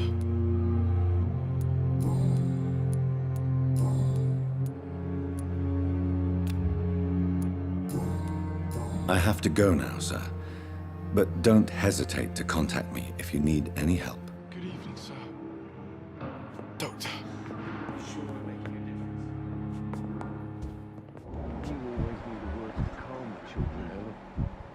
As for me, what a blundering idiot. Good evening, sir. I'm Dr. Reid. May I help you? I don't know if a third opinion is needed. Your colleagues are already arguing about my condition. I see. Would you mind telling me more about your situation? I'm Harvey Fiddick. All I want is to get me bloody arm fixed properly. Tell me about yourself, Mr. Fiddick. I'm just a regular guy waiting to get his arm fixed, so I can return to work and to my family. I was more curious about what you were doing before being hospitalized. I'm a carpenter, and a good one too. But that means I need both arms to feed my family, Dr. Reid. Are you satisfied with your treatment here? Well, it's clear that I've chosen a bad time to be injured. Forgive my bluntness, but you seem overwhelmed by cases of the flu. I won't lie to you about it. I'm afraid we are. Are you sure you don't want to operate yourself, Dr. Reid? I have the feeling you're very capable. And your colleagues seem to think so too. In other circumstances, you would be right. But for now, I don't think I can take on the responsibility. My apologies.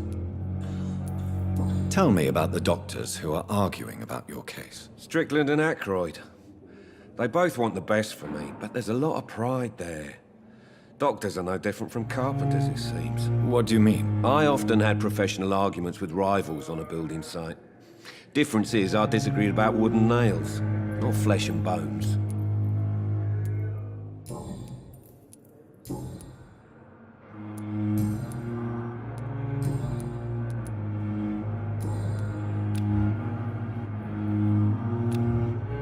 Is there anything else that's bothering you?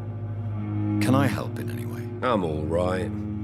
Considering the state of this place, I should consider myself lucky, I guess. Goodbye for now, Mr. Fiddick. I'll see you later. My sweet girl. Reads me like a book. I never could keep anything.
Good evening, nurse. Good evening, Doctor.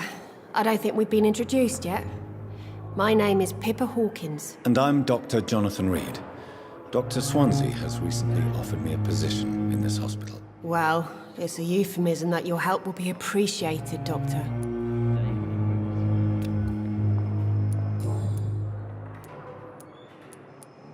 How would you describe the situation at the Pembroke Hospital? It's serious.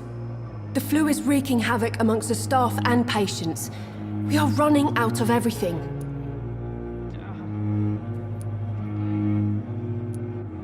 Nurse Hawkins, the Spanish flu won't last forever. Even the Black Plague didn't kill everyone. I wish I could believe you. But what if this epidemic was worse? What if in the end, nobody was spared? You must get a hold of yourself, nurse. Sorry, I'm exhausted. No one has any idea when this epidemic will be over. How long have you been a nurse? Well, long enough to see that the epidemic is winning. And no matter how qualified you are, don't tell me you'll change that. You'd be surprised what dedication can achieve, Nurse Hawkins. In medicine, sometimes we're just a test result away from a miracle. Sorry, Doctor. I don't want to sound bitter, but I'm just too tired to give a pep talk like Nurse Brannigan. How is the Pembroke staff coping with the epidemic? Well, not well. Milton, the ambulance driver, is even more grumpy than usual, especially concerning doctors.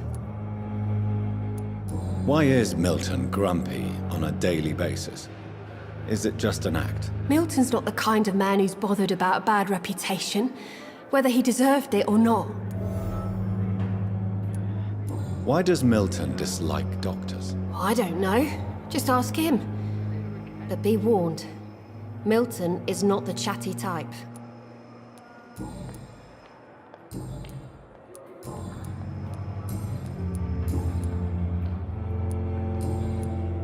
Goodbye, Nurse Hawkins. Fear and disgust on every street corner. The daily routine. Good evening, sir. Can I help you? Unless you're here to fix my face. No. I don't think you can help me. I'm Dr. Reid.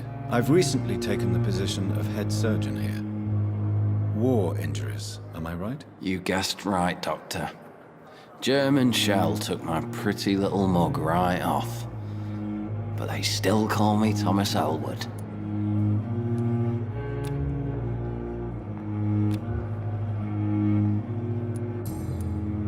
How is your stay with us, Mr. Elwood? Oh, it's bliss.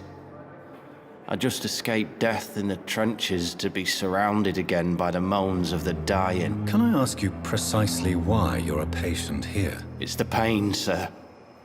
The drugs don't work. It just hurts under the scars, if you get my drift. Can I do anything for your pain? Nurses gave me a bunch of pills. No effect.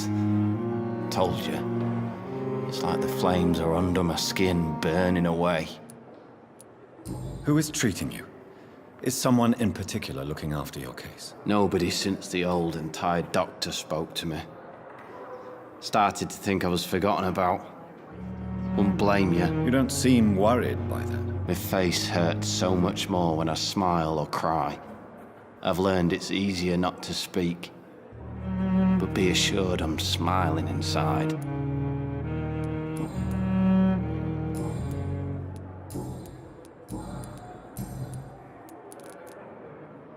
Where were you stationed, sir? Did you serve for long? I really don't want to talk about all this shit. No offense. I was pushing too much. I served in France myself.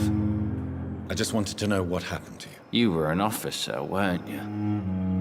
Then I doubt we fought the same war, sir. No offense. How close are you to Miss Hallcroft?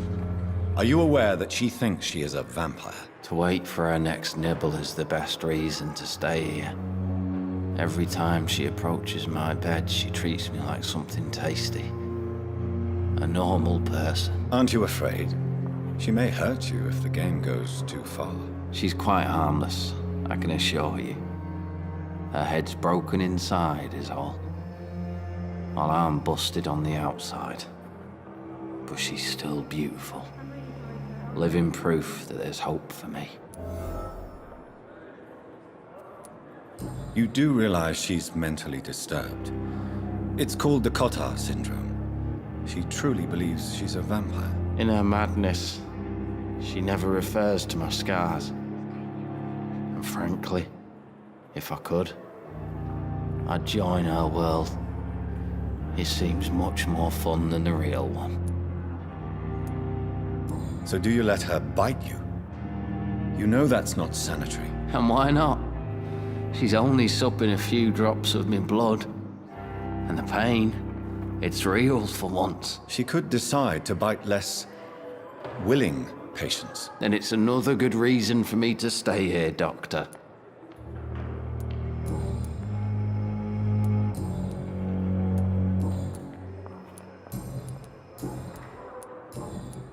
Goodbye for now, Mr. Elwood.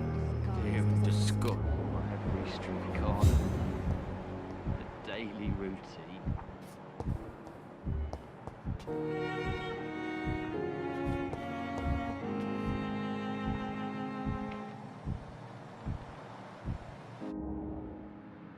Good evening, Mr. Hampton. How do you feel? Dr. Reid, is it? Oh, sir, I must apologize for my behavior. What do you mean? I was not myself in the factory.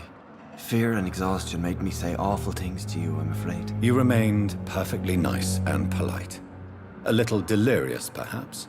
But who wouldn't be after enduring an abduction? Thank you, Doctor. That's a relief. Now all I need to do is rest and return to my flock.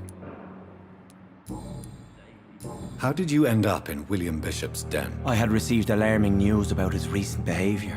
I went to his place and he refused to let me go. Why did he abduct you? William was an alcoholic. His addiction suddenly changed to blood. I don't know why. Just like a patient I met here. This Miss Hawcroft. You dared to enter this awful place alone. You're a hero, Mr. Hampton. Or a fool. I'm just a man trying to help his friends, Dr. Reid. William Bishop was a conflicted soul, searching for light.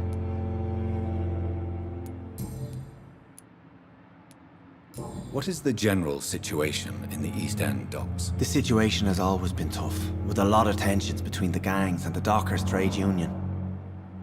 The Wet Boot Boys are very nervous since they lost their leader.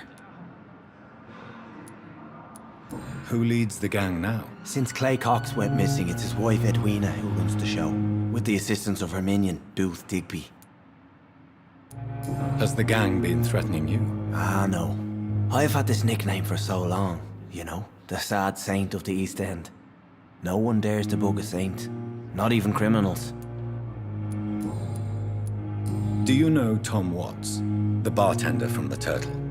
I met him before I found you in the canning factory. Tom? Yes, of course. Always the helping hand, good old Tom. Without men like him, corruption and despair would have wiped out the East End long ago. People are still in despair. How could it be otherwise? The authorities have left us all to rot in this contagious nightmare. No drugs, no advice, nothing. It's a damn shame. Who should I avoid in this part of town, then? Any particularly evil figures? Not really. Most men and women are just doing their best. And it's not my habit to speak ill of people I know, Doctor.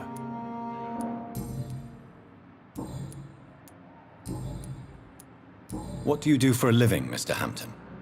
I can't help but notice the cross around your neck. I manage a night asylum for the poor and homeless of the docks. And I try to guide the lost and hesitant on the right path to our Lord. Are you a priest, Mr. Hampton? A deacon, maybe? Not at all, Doctor. I'm just a man of faith willing to preach the good word. Why didn't you use your cross against William Bishop? To repel him somehow? That's a very strange question, Doctor. A cross is no magical token, if that's what you were trying to say. Not mine, anyway. How do you feel, Mr. Hampton? Medically speaking, I mean. I feel exhausted. Beyond exhaustion, actually.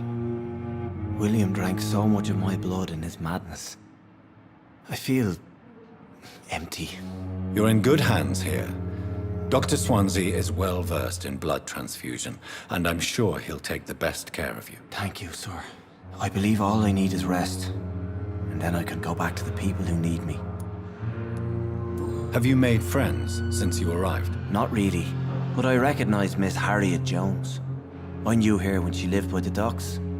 That poor woman had such a miserable life. You never came to see her here at Pembroke? Receiving visits when sick can be an important part of the healing process, you know. We're not just bodies. You're preaching to the converted now, Doctor. To be truly honest, I thought she was dead. She left the docks many months ago. Goodbye, Mr. Hampton. We'll talk again later.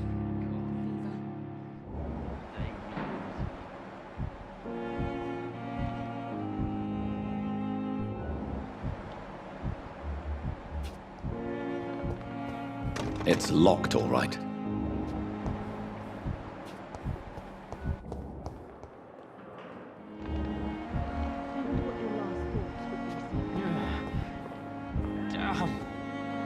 The pain.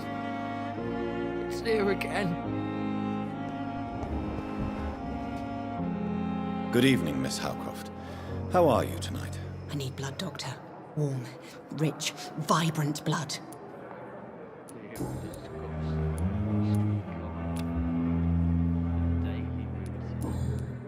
I'll leave you, Mistress of the Dark, to your nocturnal activities.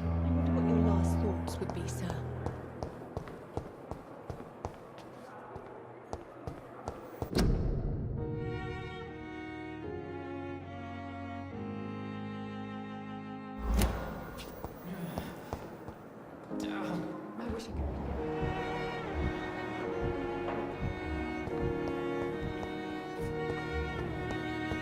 It's locked, all right.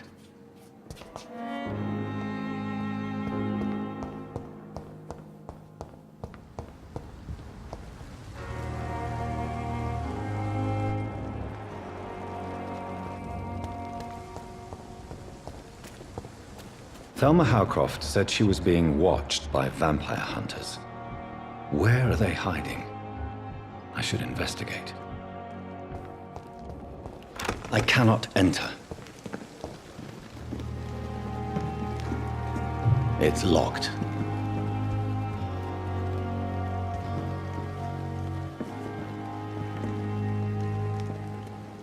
Good evening. I'm Dr. Reid. Always a pleasure to meet a colleague, sir. Especially when he was supposedly dead. A colleague? Are you a doctor too? Not anymore, sir. I used to be Dr. Rakesh Chadana. Now, I'm just Mr. Chadana, pawnbroker and humble guardian of this morgue. What do you mean, you used to be a doctor? Was your license revoked? No, sir. It is just that I like to be precise. I run a little pawn shop while taking care of the dead. But I used to be a real doctor. Are you afraid or uneasy being surrounded by so many corpses? Why should I? These bodies are empty vessels. Flesh left to decay. Poof. No soul anymore. All gone. An interesting point of view. And quite an exotic one, too. Most people fear, or at least have a respect, for dead flesh. Sir, as a medic during the war, I learned to face my death and the death of others. It's the pain we have to tame, not death itself. How did you get this job? After I left the army, I worked as an undertaker down by the docks. A dangerous place with many an unpleasant business there. Milton Hooks helped me get a job here. Do you work here alone? Yes, very easy work, sir. All I have to do is watch a few bodies. The situation was very different when the main morgue was still open. Why do you have to watch these bodies? Because these poor fellows have no names. We keep them in case someone comes looking for the missing. Sadly, very rarely happens. Why close the hospital's main morgue? It was for sanitary reasons after the beginning of the epidemic. Cadavers had to be moved to the nearest mass grave. Have we met before? I don't think so, sir. Why? When we first talked, you said you were glad to meet me since I was reported dead. Funny story, sir. Your sister came here a few nights ago. You were missing, and she was looking for your body. She must be very relieved now.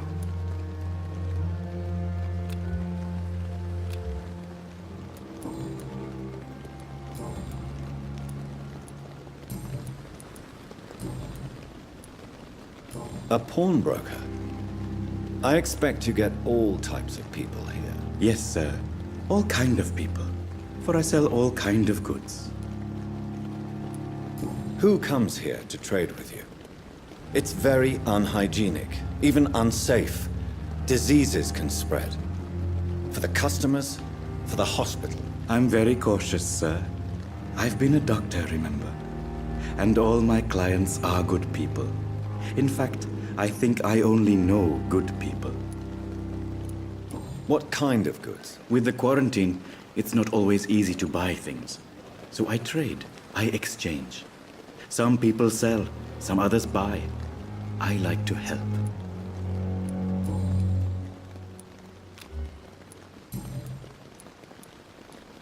Please show me what you have to sell. Of course. It's just trinkets and curios, really. But I'm sure they can be useful.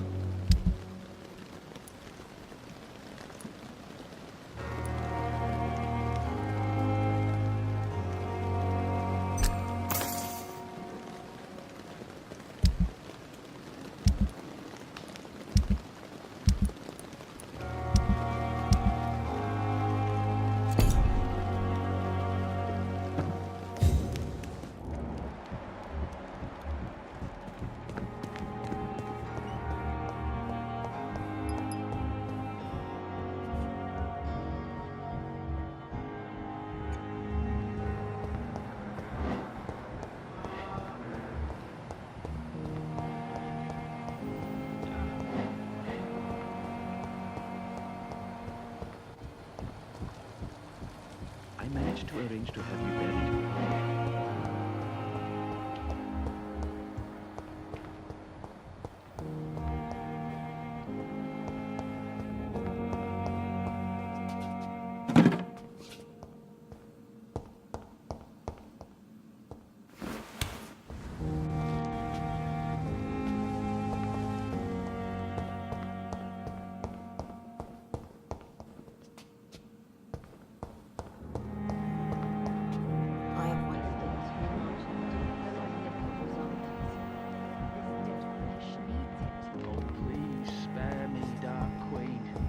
Spare your obedient slave.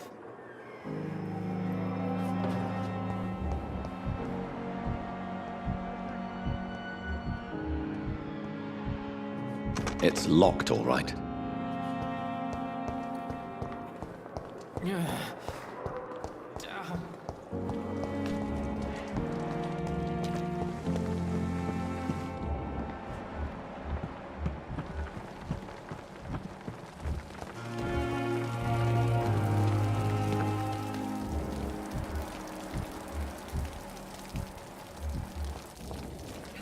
Still standing after this epidemic.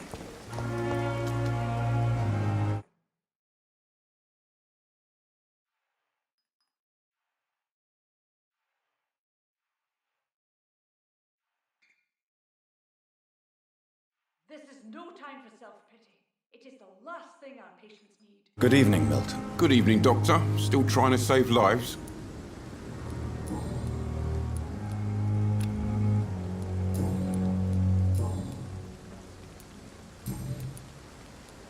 Goodbye, Milton.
Please come back later.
This must be the place. It's definitely away from prying eyes. Relegated to the shadows. A kingdom of my own. At least I won't be sleeping in a coffin.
The flower's dying.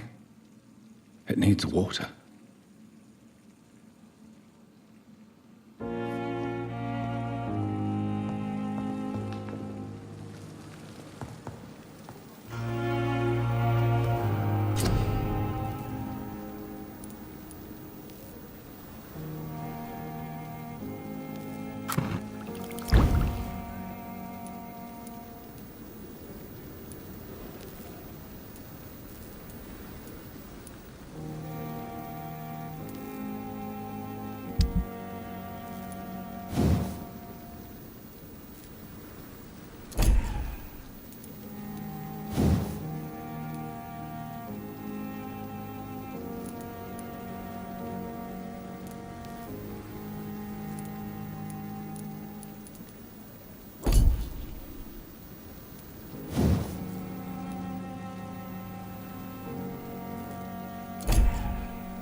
William Bishop's blood is much more unstable than human blood and shows extensive mutation.